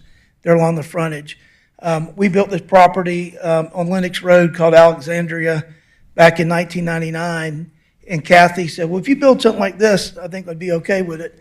And that's what we built. I said, we built that, and so we can do that. And so we faced those units forward. They're really neat because of the little side porches. The other thing unique about them is they're 2 levels, and so there's not a lot of height, to go into when you come in. The other part about this property is very challenging from the front to the back. On the eastern side, it's 19 feet of grade change. And then on the other side is about 10 foot of grade change. And so part of the reason needing these walls was to make up the grade change because you only have 2 units in between there. Why don't you go to the color rendering, Clint? So this is what it would look like. On the streetscape plan, we are planting 6-inch trees instead of 4-inch trees along the frontage of 35-foot spacing along with the wall right there. So as you look at the orange units, those orange units are the ones that face out, that have a little courtyard in the back, 2-car garage. They actually have an elevator in them. They're about 3,000 square feet. They're also unique because they're a master down, which is very rare to get a master down in this area. And that's why, one of the reasons why we're asking for the coverage is those footprints are so big. If you look, they're very large compared to the other ones. The blue units are actually built in right now in Thompson, on Thompson Street or Thompson development that were approved by the DRB, and these units are facing the other development, and those units are facing out with this common landscape park. There's also a park over here by these two units that are the front entrance. There's another park in Park Walk 1 that connects to this. So there's two big parks that connect together. And then you also have the landscape area at the entranceway. Where we designed this fire truck turnaround and pavers is the idea of a pedestrian path could go through here, through this park, intertwine in the fronts of those units, get on that sidewalk and go back out to Thompson Street. One of the things about the neighbors in this area that one of the community meetings is they did not want any connectivity through this property to Thompson Street. They wanted both the dead end. So both of these are kind of dead end sites. The red unit building is the one that's the front load. And basically those are stuck in a bank, and the Thompson Street lofts, the little area they have here, they didn't want anybody to have access to that. That's their private yard within their association. And we agreed to put a fence along the property line and plantings along the road there. There's been several, because of the office development before and the development of the acreage, there's been several arborist and tree reports for several years. I think there's a good bit of trees in here, but a lot of them are very poor and declining and with poor branches and really don't have probably a very long life. Also, there's a grade change, like I said, 18 feet in one corner. Once you grade some, you lessen those trees that are, even if they were to stay, the ability to be able to stay there. So we worked with very difficult process with the city, the staff, the arborists, our arborists, to come up with how these trees and how these plantings are. The landscape strip around the front, the code requires 10 feet. We have just two units that really, we need 15 feet on the far side. And the rest of it, if you look at the average, there's a great bit of area along there. So 14 and 13 is where it gets tight. So the code is 10 feet. At Chelsea Walk across the street, we had 10 feet. Some of the areas around here were 20 feet, but the code requires 10. We think we're 15 there. It's only those two, but if you take an average, we're well over 20-foot average. So if you're worried about the trees being planted, as Brian mentioned, Maxwell, we developed Maxwell. If you go down and look, there's a power line above, and you're limited to what kind of trees you can plant in the power line. The benefit of this property is there's no power lines on this side of the road. There's not many existing utilities on that side of the road that enable us to be able to plant a substantial sized tree at the beginning. If you guys went east on Main, when we developed east on Main, we did a Aruba wall at the house, and going down the road, if you go look at the trees there, how substantial they are, we planted a lot bigger trees than we needed to when we developed east on Main. And so the same thing we were willing to do here, because we don't have the power lines, we don't have any conflict with other utilities. We're able to put a streetscape actually denser than what your code requires. Normally, David wants trees every 50 feet. We have them every 35 feet. And we've already have secured the trees to plant here. And so I think the buffer is, there's a lot of open space. These units are, if you look, most of them set back. They're not very, height in nature. So I believe this is a great point to tie these in together. Donald, your point on the rear, we know we have to go to DRB. We know that, this was stuff that we already have that was approved, and we know how they work. But obviously, we wanted a very nice project. We're going to do a nice project. We do know the backs of these are going to be enhanced because the backs, the fronts that you looked at are facing the other houses. Well, the backs are where you really made it look that good. So these backs would all be brick and the different materials on the back, and that's what you would see mainly from the road. Then the others will be facing the ones across the street. But if you go look at the cornice details, the side of the cornice, and the architectural details, the elevations on Thompson Street are consistent with the ones on Alexandria, but we obviously have to go through DRB for that approval. Again, the density and downtown live work, we're asking for a variance, but if you look at some of the, all the other units that are done, the condos were 10 units an acre, adjacent Park Walk one was 8.52. Chelsea Walk was 7. We did Chelsea Walk, but it had an acre and a half of commercial with it. So some of these, if you look at the densities of blended, they're basically very consistent. Again, we worked hard. This is not our first plan. We've had several plans with staff through the process, and we would appreciate your support. We did have planning. We are in agreement with all the conditions with staff and with the Planning Commission's recommendations. So if you have any questions, I'm available. Thank you. Good evening, Mayor Gilvin, members of the council. I'm Kathy Sickert with Smith, Gambrell, and Russell, and it's a pleasure to be back with you and to be talking instead of sitting in the second row. That bothers me enormously. I wanted to answer some of your questions that were asked that I'm not sure that Warren did answer. One of them was related to the Rubel wall, and can't remember, Mr. Will, whether it was you asked it or maybe John, it was, I don't know. But in any event, somebody asked about that, and I want you to understand that that's a 3 to 4 foot wall. It's not a tall wall. So it's more of an architectural detail for the actual landscaping, and the appearance of it and being able to see the houses are considerably different when it's short as opposed to if it was 6 or 8 feet. So I didn't want anyone to be misunderstanding the nature of that wall. In terms of our landscape plan, we had extensive discussions with staff. I think maybe more discussions with staff on this one than any. And as a consequence, we met with Mr. Shostak several times.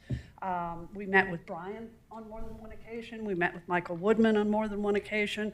And they were not particularly happy meetings necessarily, because your folks, as they should, stuck to their guns and said, no, you're going to have to make some changes.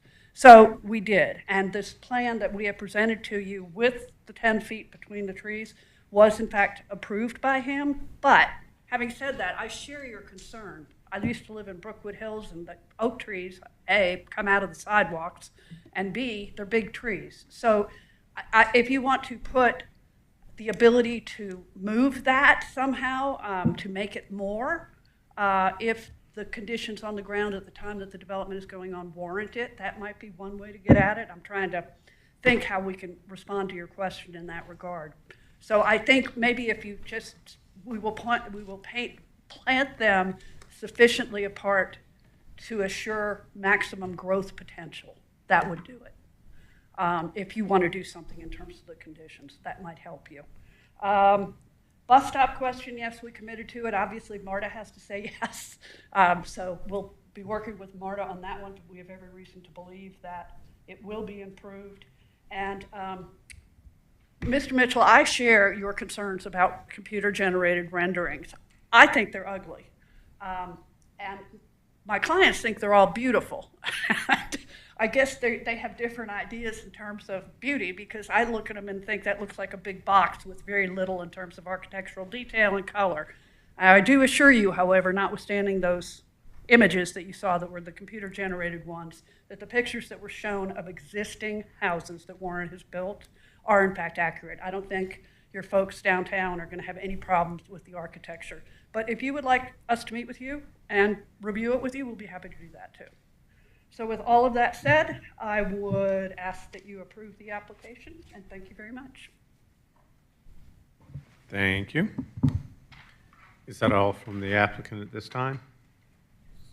Okay. We can ask questions of them now. Feel free to ask questions. No? Sure. Councilman Hydes. Yeah, Ms. Zickert, my question about the trees was if this is Old Milton, it's not the distance between the trees, but rather the distance where the tree is between the road and the side of the housing unit. But So. the fronts of the houses would be there, so it'd be Correct. between the road and the front. Correct. And at 20 feet, you know, hypothetically, you got a 10-foot midpoint for it to grow out 10 feet either side. And if it was, you know, 15 feet, you got 7.5 feet on either side.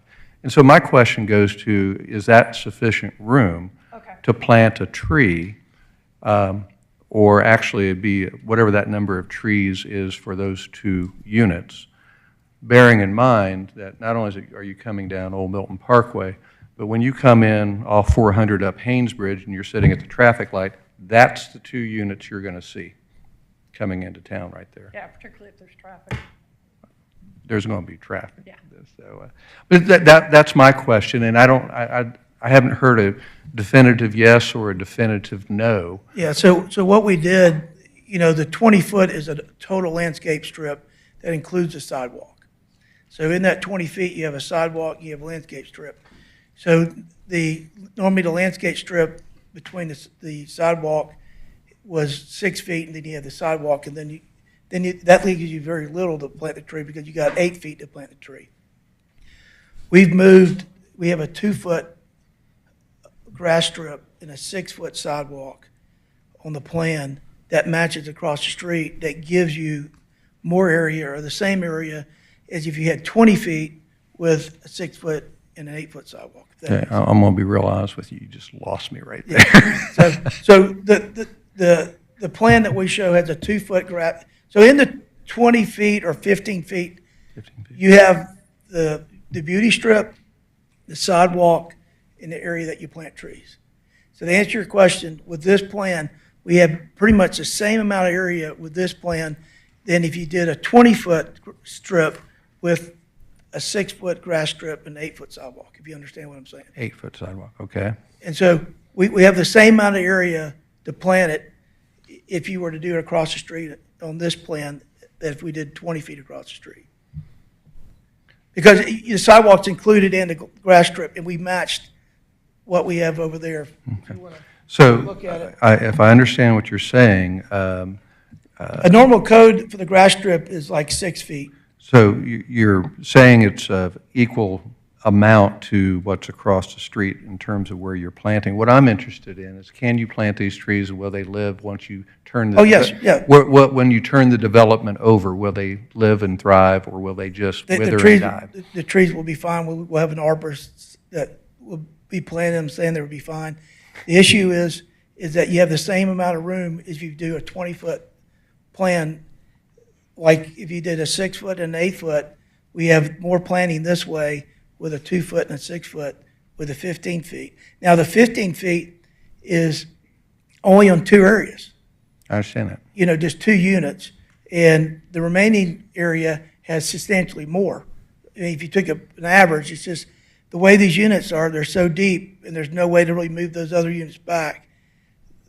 That is where the issue is, 14 and 15. In terms of maintenance of landscape and everything else, is this going to be a covenant community? Yes, sir. So all our communities, all the landscaping is done by the HOA. And so all that would be done, exterior, any fences, all the common area elements would all done, all the exteriors of the buildings in painting requirements, roofing, all that would be in your HOA fees. All right, I appreciate it. Thank you. Councilman Mitchell and then Councilman Will. Thank you. Thank y'all for being here tonight, and I really hope you're in negotiations with the post office for a redevelopment of that area. That would be nice.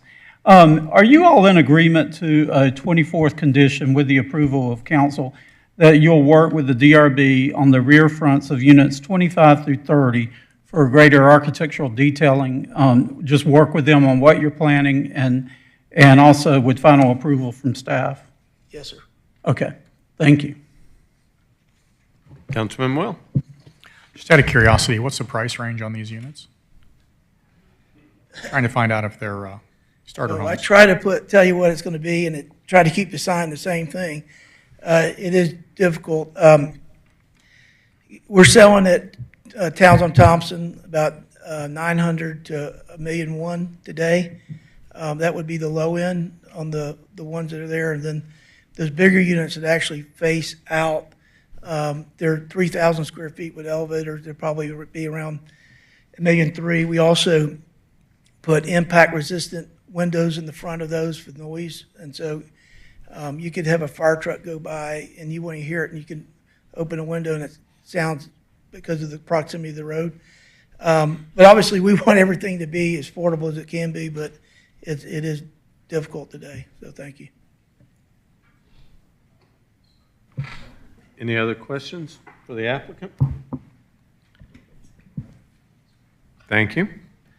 Major Lindgren, I just have a question right quick. When I look at that plan and I see where there's the turnaround for the fire department, I don't see how you're going to be able to turn around a fire truck in that.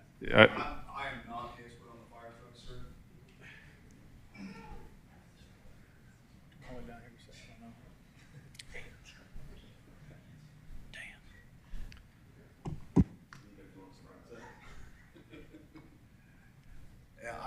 I can't speak intelligently on the fire side of the house. With the fire trucks there, I would have to defer to my colleagues, and I can get an answer to you. But That's fine. I just didn't want you to sit here all night and not have a chance to speak. Figured I'd get you up here for something. Because I'll ask Mr. Borden. I would assume that the fire marshals or someone has actually checked that. Yes, as part of the review, the fire marshal is presented with the site plan and has had an opportunity to provide comment. They'll also be involved in the land disturbance permit, so they can ensure that there's enough space for the turnaround. Okay. Like I said, I trust our guys. When I looked at it, I thought that I could barely turn my car around in that thing. Thank you, though. Ms. Shapiro, do we have any public comment cards? We do not for this item, Mr. Mayor. However, if there's anyone that would like to come forward and speak on this item, now's your chance. Seeing none, we'll close public comment. Do we have a motion from council? Yes, sir, Mr. Mayor, to offer a motion tonight to approve CLUP-2/02/Z-24-07/C-24-04/V-24-07 Park Walk 2 as presented this evening with an adjustment or an addition to number 25, where the developer will work with DRB on the rear-facing units 25 to 30 with greater architectural detailing and final approval by staff. Second. 24. I was misguided. 24. So we're all clear on the motion? Anybody have any questions about the motion? All right. We have a motion. Do we have a second? Second. It was you down there? Okay. I got distracted by the 24-25 question, I guess. Thank you, Councilman Brady. So we have a motion by Mayor Pro Tem Merkel and a second by Councilman Brady. Any discussion? Pardon? Councilman Hypes. I've been going through this for 6 months, so I'm pretty good. I think this is a very, very smart-looking project. And it's smart, and I'm using that intentionally in a couple of different ways, but it's intelligent smart by, putting those sizable townhomes along our main street coming into the city, and then the other ones behind. And I've always been happy with the outcome of the Providence Group projects that you guys have undertaken. You guys have made great investments in the city, and I think you take the responsibility of working with the city as serious as anybody who comes along, and I appreciate that. And I say those things because, to me, there's two types of projects here. There's one with deficient landscaping and just bare fronts, facing the road, or insufficient landscaping. And then there's another where it is an extremely attractive product. And I think the presentation, so to speak, the food is there, the taste is going to be there, but the presentation to me, is going to be very, very important. And I appreciate the assurances that you've given us that, you're going to have the trees and the landscaping and et cetera to go along with the great product that's behind it. So I'm very supportive, and I think that's going to be a great look and great addition to the city. Any other discussion? Seeing none, all those in favor of the motion to approve as outlined by Mayor Pro Tem Merkel, please vote yes, otherwise vote accordingly. And it does pass unanimously. Congratulations. So the next item up on our agenda is PH-24-07, Unified Development Code Text Amendment, Hotels. Director Cook, you have the floor.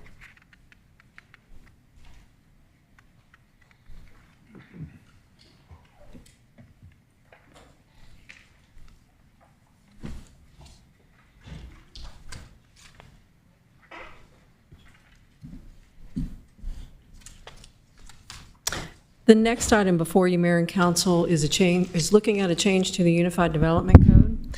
Specifically, staff is recommending amendments to the Unified Development Code, Articles 1 and 2, to amend the definition of extended stay hotel, add a definition for hotel hybrid, and add hotel hybrid use in certain zoning districts. And the proposed hotel hybrid use is intended to address, it's a new hotel concept. The one that I can think of that you may be familiar with is the one at Trilith, it's a different type of concept that has rooms that are almost like apartments that are longer term stay, up to a year, but then have the majority of the rooms are shorter than 7-day stay. So since we know that this use exists, we want to put it within the code. Of course, there would not be a location that would be allowed by right, just like with extended stay and hotel. And with the hybrid hotel, they would still have to come through council for conditional use approval. The definition limits the number of long-term stay rooms, which would be up to 1 year, to no more than 30% of the total rooms in the hotel. All other rooms would have to comply with the definition of hotel or motel, which has an average stay of less than 7 days, so the majority less than 7 days. And the reason that we had to make some changes to extended stay is our attorney had said that if we're going to create the hotel hybrid, we need to make sure that we make it clear the differences with extended stay. So you can see with the extended stay definition we added a building in which lodging is provided for transient guests for an average stay of less than 1 month and offered to the public for compensation. And the reason is we wanted to make sure that it was clear that extended stay is less than a month. But if you go to the hybrid hotel, that is something that has a mix, but you could not have more than 30% of the rooms that are for that 1 year stay. We also have some regulations that require that if you do propose a conditional use for council's consideration for a hybrid hotel, it has to be a 4-star rating. And of course, we would look at the Forbes and AAA rating to make sure that that's a 4-star hotel. And we also have requirements that you have to be part of a larger facility, like an events facility, a sporting facility. And the reason that we think that it should be part of one of these larger mixed-use developments that have these type of event facilities is you may have a sports complex where you have players that may need to stay in a location longer than just a typical week. Maybe there's training that's part of it. But again, the main part of the code is that it does have to go through a conditional use, even if somebody meets the new definition. I also want to bring to your attention some miscellaneous requirements that we've added. And in the miscellaneous requirements, we actually added this to the extended stay category, as well as the hybrid hotel category. I'll show you what that is. We added to the current supplemental requirements for extended stay. You can see on number 4, no outdoor storage or permanent parking of equipment or vehicles shall be permitted. And then we added parking of inoperable vehicles and vehicles backed into parking spaces with the license plate not visible from the parking lot, drive aisle shall be prohibited. So we wanted to make sure that the general managers know that the cars, and they need to instruct guests that stay there, that the license plate should be visible. We've had a lot of cooperation currently with the extended stays, but we want to make sure that this is something within the code so that it can be easily identified. We also added that off-street parking lot lighting shall have an average foot candles of 3.0 and maximum foot candles of 6.0. Parking lot lighting shall be maintained in good working order. Sometimes with code enforcement, when we are inspecting parking lots, they don't have appropriate lighting, so we want to make sure that they have the lighting. And then finally, 8, facilities under this section shall maintain parking lot and landscape strip shrubs along the property's road frontage at a height not to exceed 4 feet. What we found is some of the older hotels, you can't see into the parking lot because maybe the shrubs have gone to 8 or 9 feet. So that's something that we want to make sure that they're keeping those maintained and there's a lot of visibility. And that concludes staff presentation. If you have any questions, I'll be glad to try to answer those. Councilman Mitchell. Ms. Cook, has someone approached us about the hybrid hotel? They have. This came about, it was, I guess it was probably 4 or 5 months ago. We had a location where you could build a hotel by right. And so they came in and they wanted to build it was a 4-star hotel that was a hybrid hotel, but we didn't have a path forward for their consideration. So if that person did come back and submit, they would have to go through the public hearing process for council consideration.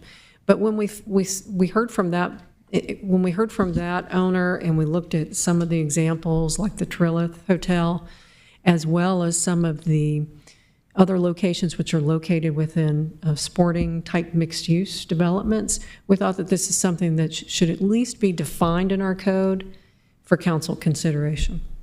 Okay, and the sporting facility the training facility that we approved on West Side Parkway, which has not been built or started yet,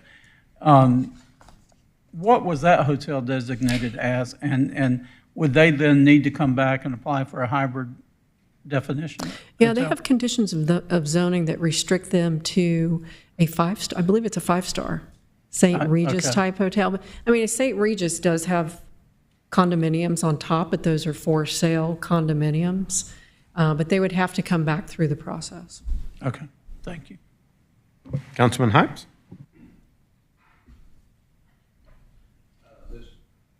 Ms. Cook, if this goes forward and passes, I just want to make sure that when an applicant comes forward in the future, we've got some understanding of what we'll be voting on. So under the definition of hybrid hotel, and it's in my packet on 36 of 38 or 537 of 691, but when it says hotel services shall include, in order to qualify for a conditional use, the things that are listed there will have to be met in order to qualify for conditional use? That's correct. Okay, just want to be clear. If nothing else, we can point back to this video audio recording and say, yep, that's what you got to do. So, Agree. On the next page, under conditional use permit approval, there's some things I don't understand in the language, and maybe it's sufficient and tight enough to give us guidance, but under C1, has to meet the following requirements: minimum lot or development size of 3 acres. If I was voting on that today, I would have no idea what we're talking about there. What is a development size? What is a lot size in order of meeting the criteria? So it's the acreage where the hotel is built. And that's the acreage that we require right now for the extended stays, so we carried that over. Okay, so it's got some institutional meaning, if not a It does. dictionary definition in the Yes. code? All right. Then number 3, is there actually a rating for hybrid hotels? I understand the the Ritz-Carlton or, That's why the we Regis Hotel, but where do you get a Forbes or AAA 4-star rating for a hybrid hotel? Yeah, so all hotels have ratings. So with the star rating, it's either rated by Forbes or AAA, so they would have to meet those standards. And again, that's why it's something that is a conditional use through council. So you're seeing the brand, you're seeing where they have built other similar hotels. You're able to look at those reviews and you're able to make sure that that's something that you want for the city. So, all right. So again, if something comes before us, there will be information you can provide us that plugs into that category. Yes, that would be required. And then the next one, I just think this is a little bit of wordsmithing, I don't know, but number 4, building or development shall have a minimum 60,000 square foot conference room, event space, or group meeting space with banquet facilities. And as worded, I would understand that as an applicant, I would say it could be any one of those 3. And so if I have an event space of any size, I've just qualified. So is that anything in terms of our projected use that you want to refine, or are you happy with that? The meaning was 60,000 square feet. So you either have to have group space, it could be, sporting event space, but it has to be 60,000 square feet. So it's not really an either or that you could have 60,000 square feet conference room, but then just a meeting space.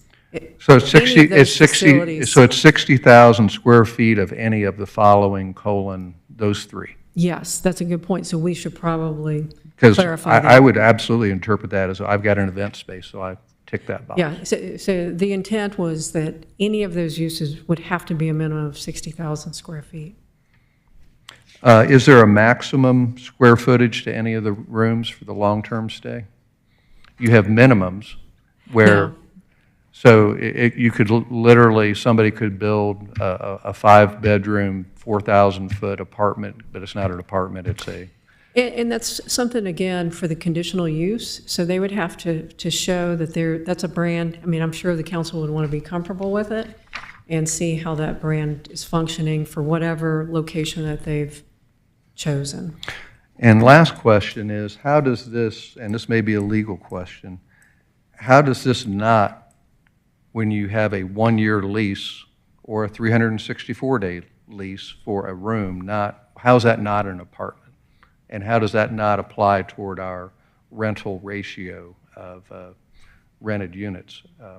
It's our interpretation that it does not. I don't know how the actual, if it's considered a year lease or they're still doing month to month with the reservation, but it just can continue for a year. And I don't know if city attorney has additional information. If you wanted to specify something along those lines in the code, I think Kathy and I could work together to specify and articulate the leasing language to make that more clear. Where I'm coming from is couplefold. One, how does that impact our ratios, housing to rental? And then secondly, if legally it were interpreted to be an apartment, landlord-tenant law would apply, not hotelier law. And I don't know what kind of quagmire we're getting into by saying you can have a 1-year lease, but it's not an apartment. So. Yeah, and we can see maybe how Trilith is leasing those rooms, but we can work together on that. Well, those are my questions. So. Any other questions for Kathy on this? Councilman Dorito.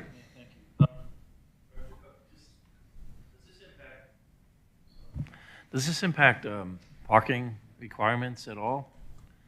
Does it, I'm sorry? A hybrid hotel versus a regular hotel or extended stay, does it, by doing this, does it provide any limitations to some of the other zoning requirements around existing extended stays or hotels? No, it doesn't, because when we saw that there was a different type of a use, we wanted to bring that forward and address it and make sure we define it, because our research has shown that it's not the same as an extended stay. You look at the extended stays, they're required to have a microwave or a fridge in every single room. They have shared laundry facility. With this particular brand, which again is required to be the 4-star up, it's all of the laundry service is within their room. So if you rent one of these rooms, they could be 1,000 square feet, but they also have to have their own laundry room within those rooms. You can't have shared laundry within the hallways. So since there was a different use that was clearly different to us from an extended stay or our definition of a hotel, we wanted to define it and bring it forward so council would at least be able to consider it. If it's something that you see is a better fit, maybe it replaces somewhere where there's a hotel allowed by right that's a 2 or 3 star. Not that there's anything wrong with 2 or 3 stars, but we have a lot of those. So this would give you the opportunity to bring something different into the market if you choose to. What would stop anyone from staying in these rooms for 2 to 3 years if they wanted to? Well, it's the same as, in the extended stays, it's possible that that's happening.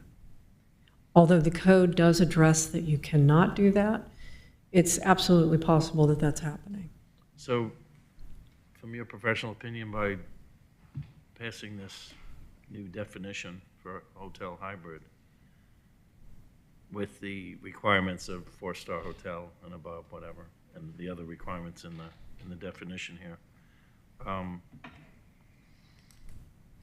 the definition itself attempting to limit the long-term use of these types of rooms at 30% or below, to actually make them for, maybe someone's building a house and they have to be in the.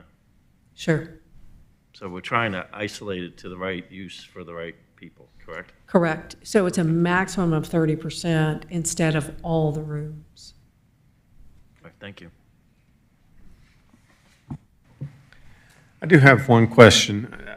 It's been a while since I've spoken about this, but I don't believe that these rooms would pay the hotel motel tax, would they? It's after 30 days, and it's similar to, so after 30 days they do not, is my understanding, if Tom's here and has better information. Is that correct? Okay. So after 30 days they would not, and so I don't know how that's handled with the extended stays also, because although the extended stay shows that it's supposed to be an average stay of less than a month, pretty sure there's many that are staying past that. But I don't know that that is part of this recommendation, but it's something that we should certainly look at to see how these I was just trying to remember, because Sure. it seems to me that. But you're correct. One of the concerns would be that that's 30% of the hotel would not be paying hotel motel taxes. Okay, thank you. Councilman Dorito. Thank you, Mayor. I remember discussing this on the possible applicant a year ago, so, and you and I had got an offline discussion in City Hall.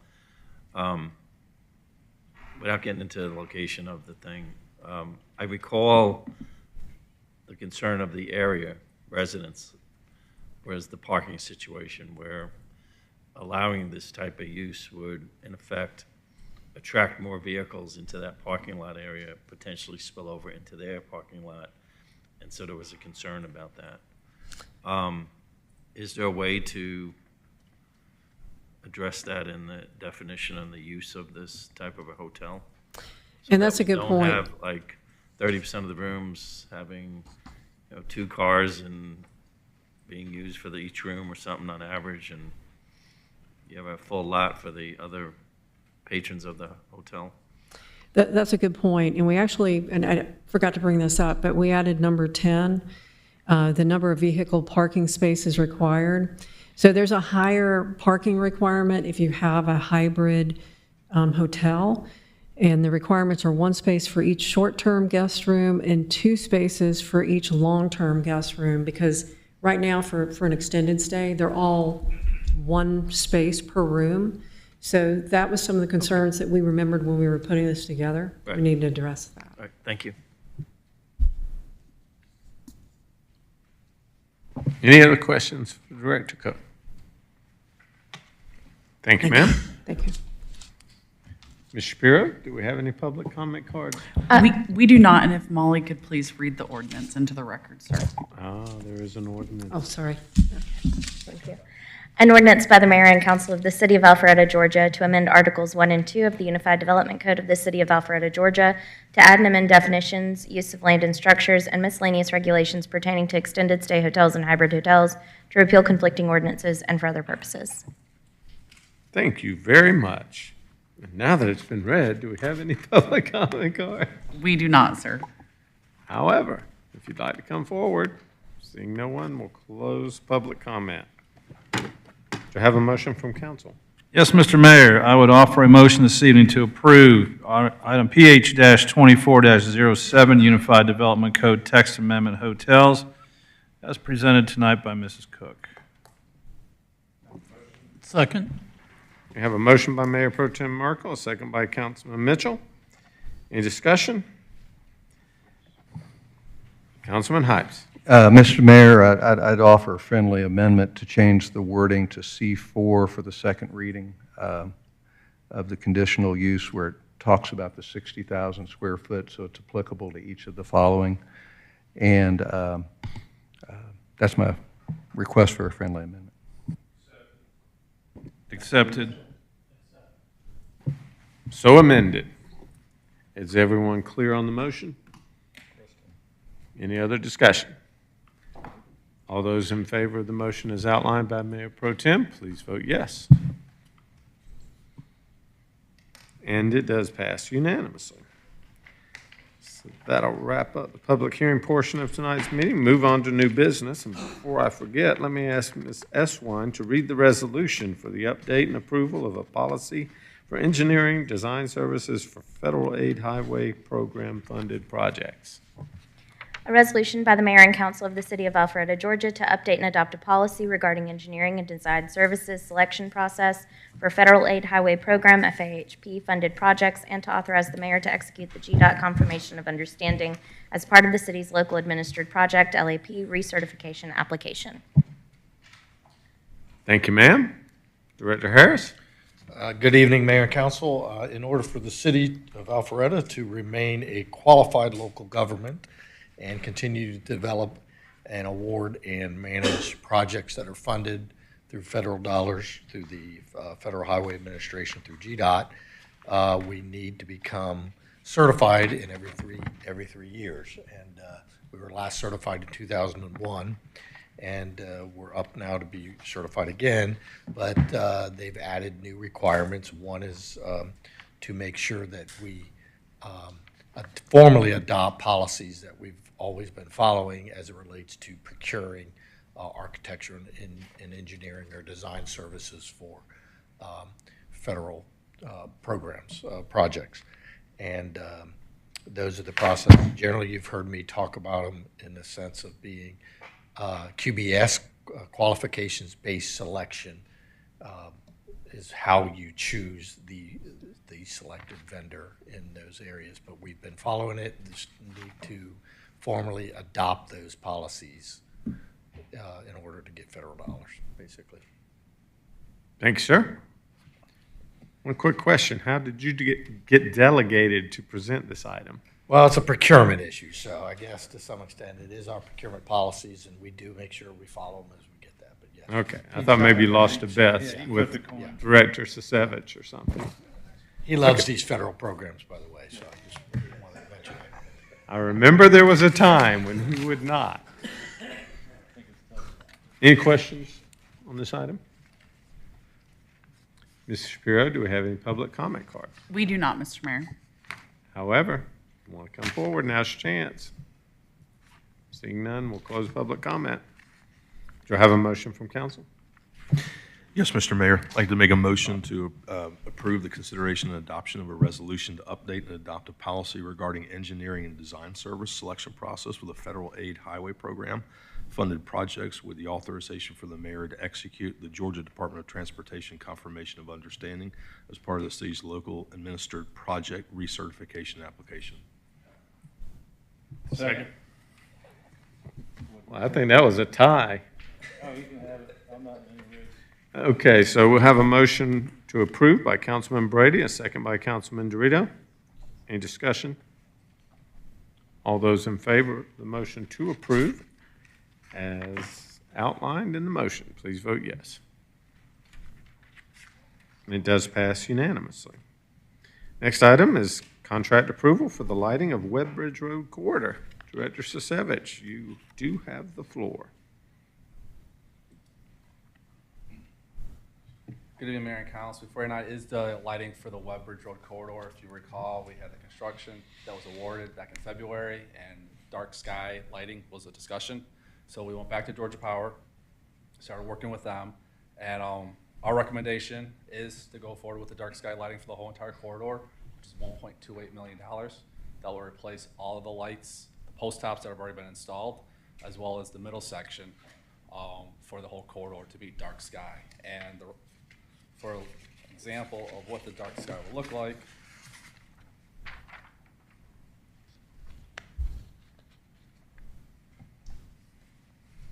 that is the style that is out there. In comparison, what is out there right now, which is the same as on Encore, is that, and the only difference is the globe. That is the only difference between dark sky and non-dark sky compliant. So Georgia Power will also be maintaining all the lights along the corridor as well. So that will be beneficial. Any questions for Director Sisevich? Councilman Will? Hey, Pete, this dark sky project, did it increase our costs? Did it increase the cost? So we had, yes. How much? If we kept the same, matched the existing lights that are out there, it was $1.2 million. We're looking at $80,000. Okay, thanks. Councilman Mitchell? Thank you. Mr. Sisevich, for the public's sake, these are spaced further apart than Rucker Road, is that correct? Yes, they're also a higher wattage than Rucker Road as well. These are 74 watts compared to 60 out there on Rucker Road.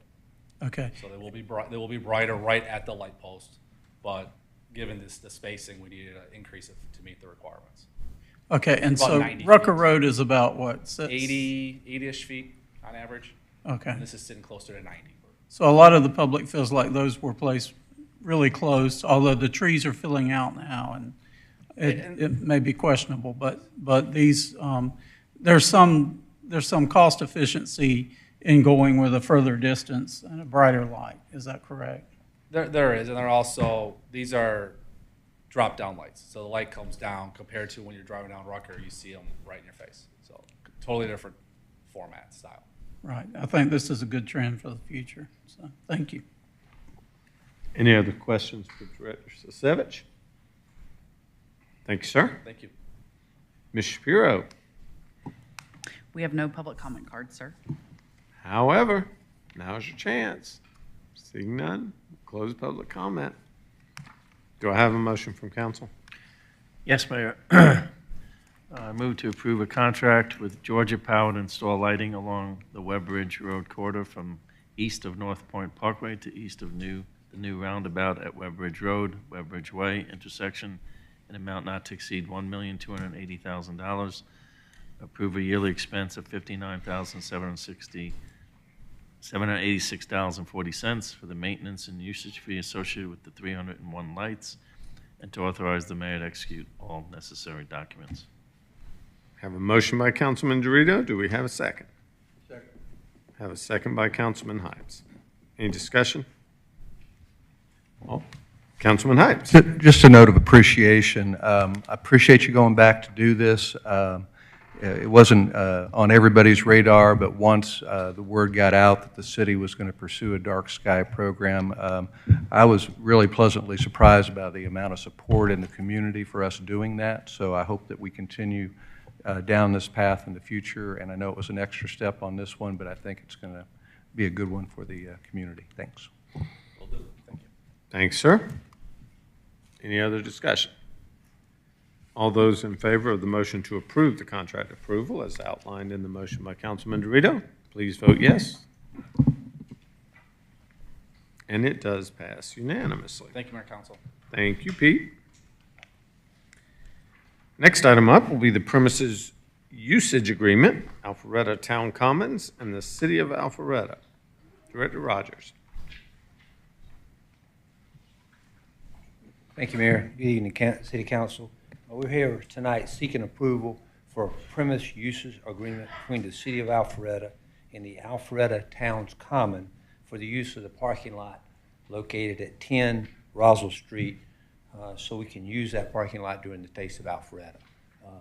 The agreement is just formalizes that agreement for us to use that parking lot. There is no rental or money being exchanged. We're simply using that for dining and comfort stations during Taste.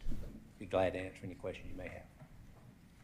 Do we have any questions for Director Rogers?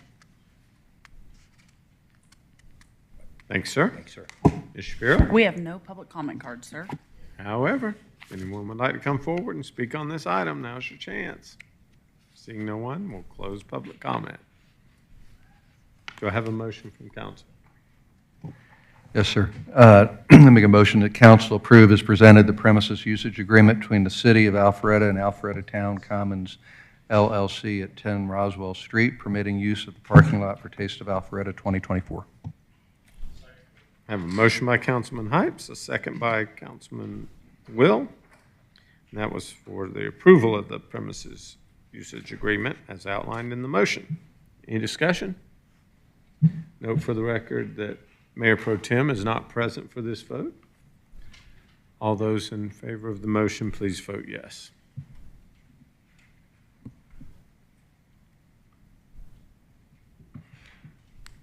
And it does pass unanimously.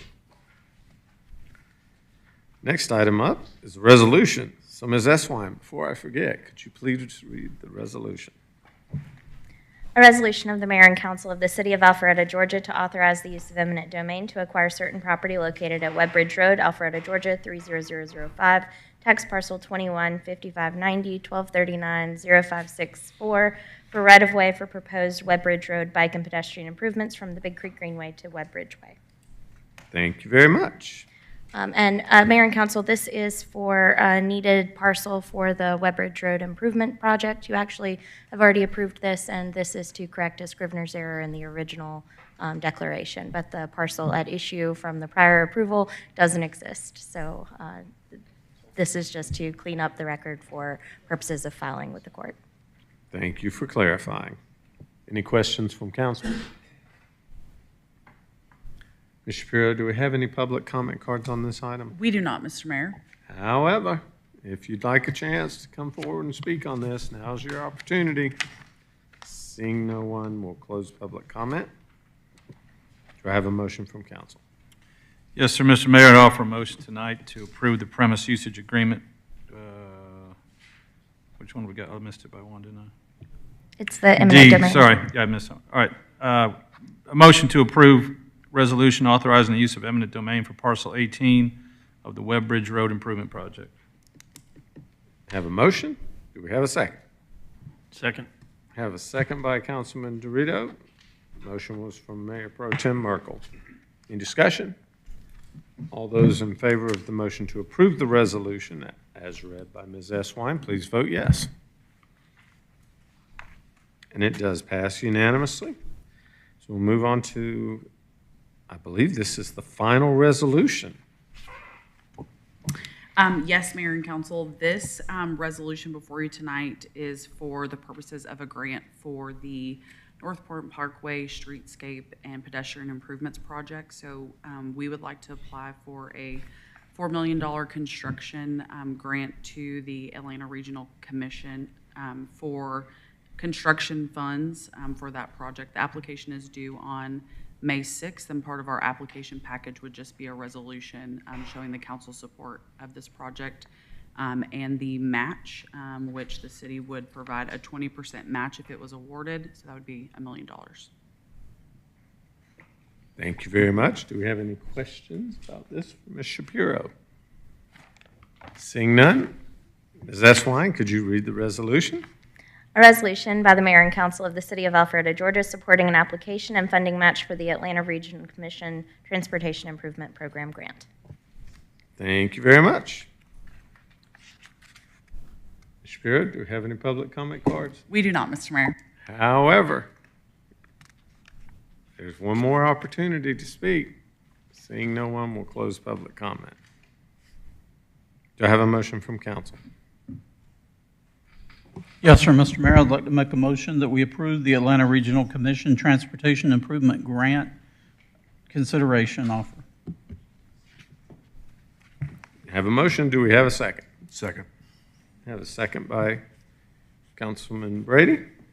Motion by Councilman Mitchell. Any discussion?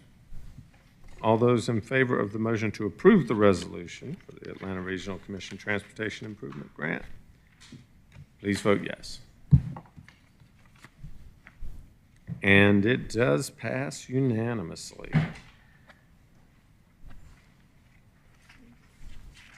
Final item on the agenda is for Cultural Arts Commission appointment removal.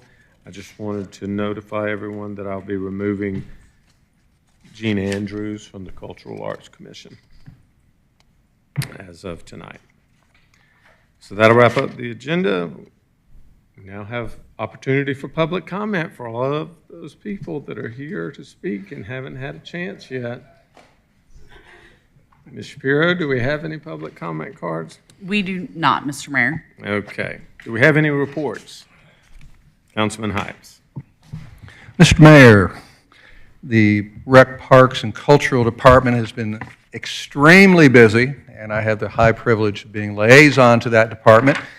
Starting with yesterday, I know Your Honor was out there for the farewell to Wacky World, which was a rousing success, and it was extremely well organized, and we're going to be pressing forward with Wacky World 2.0. But just in the next week and a half, this Thursday through Saturday, the rodeo is back at the Equestrian Center. And do not take the rodeo lightly. The rodeo is a blast. The rodeo is Americana. It's ladies standing on horses, waving the flag, going around and bull roping and all this kind of stuff, and it's just awesome. So that's out, and it's great for the grandkids too. It's fun. Run for the whole family, and that is Thursday through Saturday. The Town Green Alpharetta Rotary concert series starts this Friday. So we are really getting into summer. And then we got another farmer's market on Saturday. There's a Home by Dark concert, Chastain-style seating out at Union Hill Park on Saturday as well. Sunday, there is a ribbon cutting for the Webb Bridge Dog Park. And I believe, and yes or no, that's part of T-Splosh Park improvement? It's not. That's just us doing good stuff. That was a donation, correct. By the Mulroy family. I knew that. It just took me a moment. May 9th, one of our two biggest events right there with Wire and Wood. We've got Taste of Alpharetta on Thursday, May 9th. Paint the Town is Tuesday, May 7th through May 11th, and you'll find all the artists setting up, doing the quick paintings later to be judged throughout town. Another farmer's market, another Home by Dark free concert, Saturday, May 11th. And by the way, Saturday night's concert was just amazing. It was perfect weather. The acts were incredible. So good job by the city and ACVB. And then there's a dance recital, Innovation Academy, on May 11th. And that is the short list. That's just in the next week and a half. So. And actually, sir, you left one item Oh, I'm bet I left more than that out. This Wednesday at 2 o'clock, we'll be cutting the ribbon on Mid-Broadwell Park. There you go. Which is one that I know everybody's been looking forward to. That was a Parks Bond project. So, and I said T-Splosh earlier, and I meant Parks Bond. So that's it, sir. Any other reports? So that'll wrap up this evening's meeting. I'll call for a motion to adjourn this meeting. Second. Have a motion by Councilman Will and a second by Councilman Mitchell. All those in favor, please vote yes.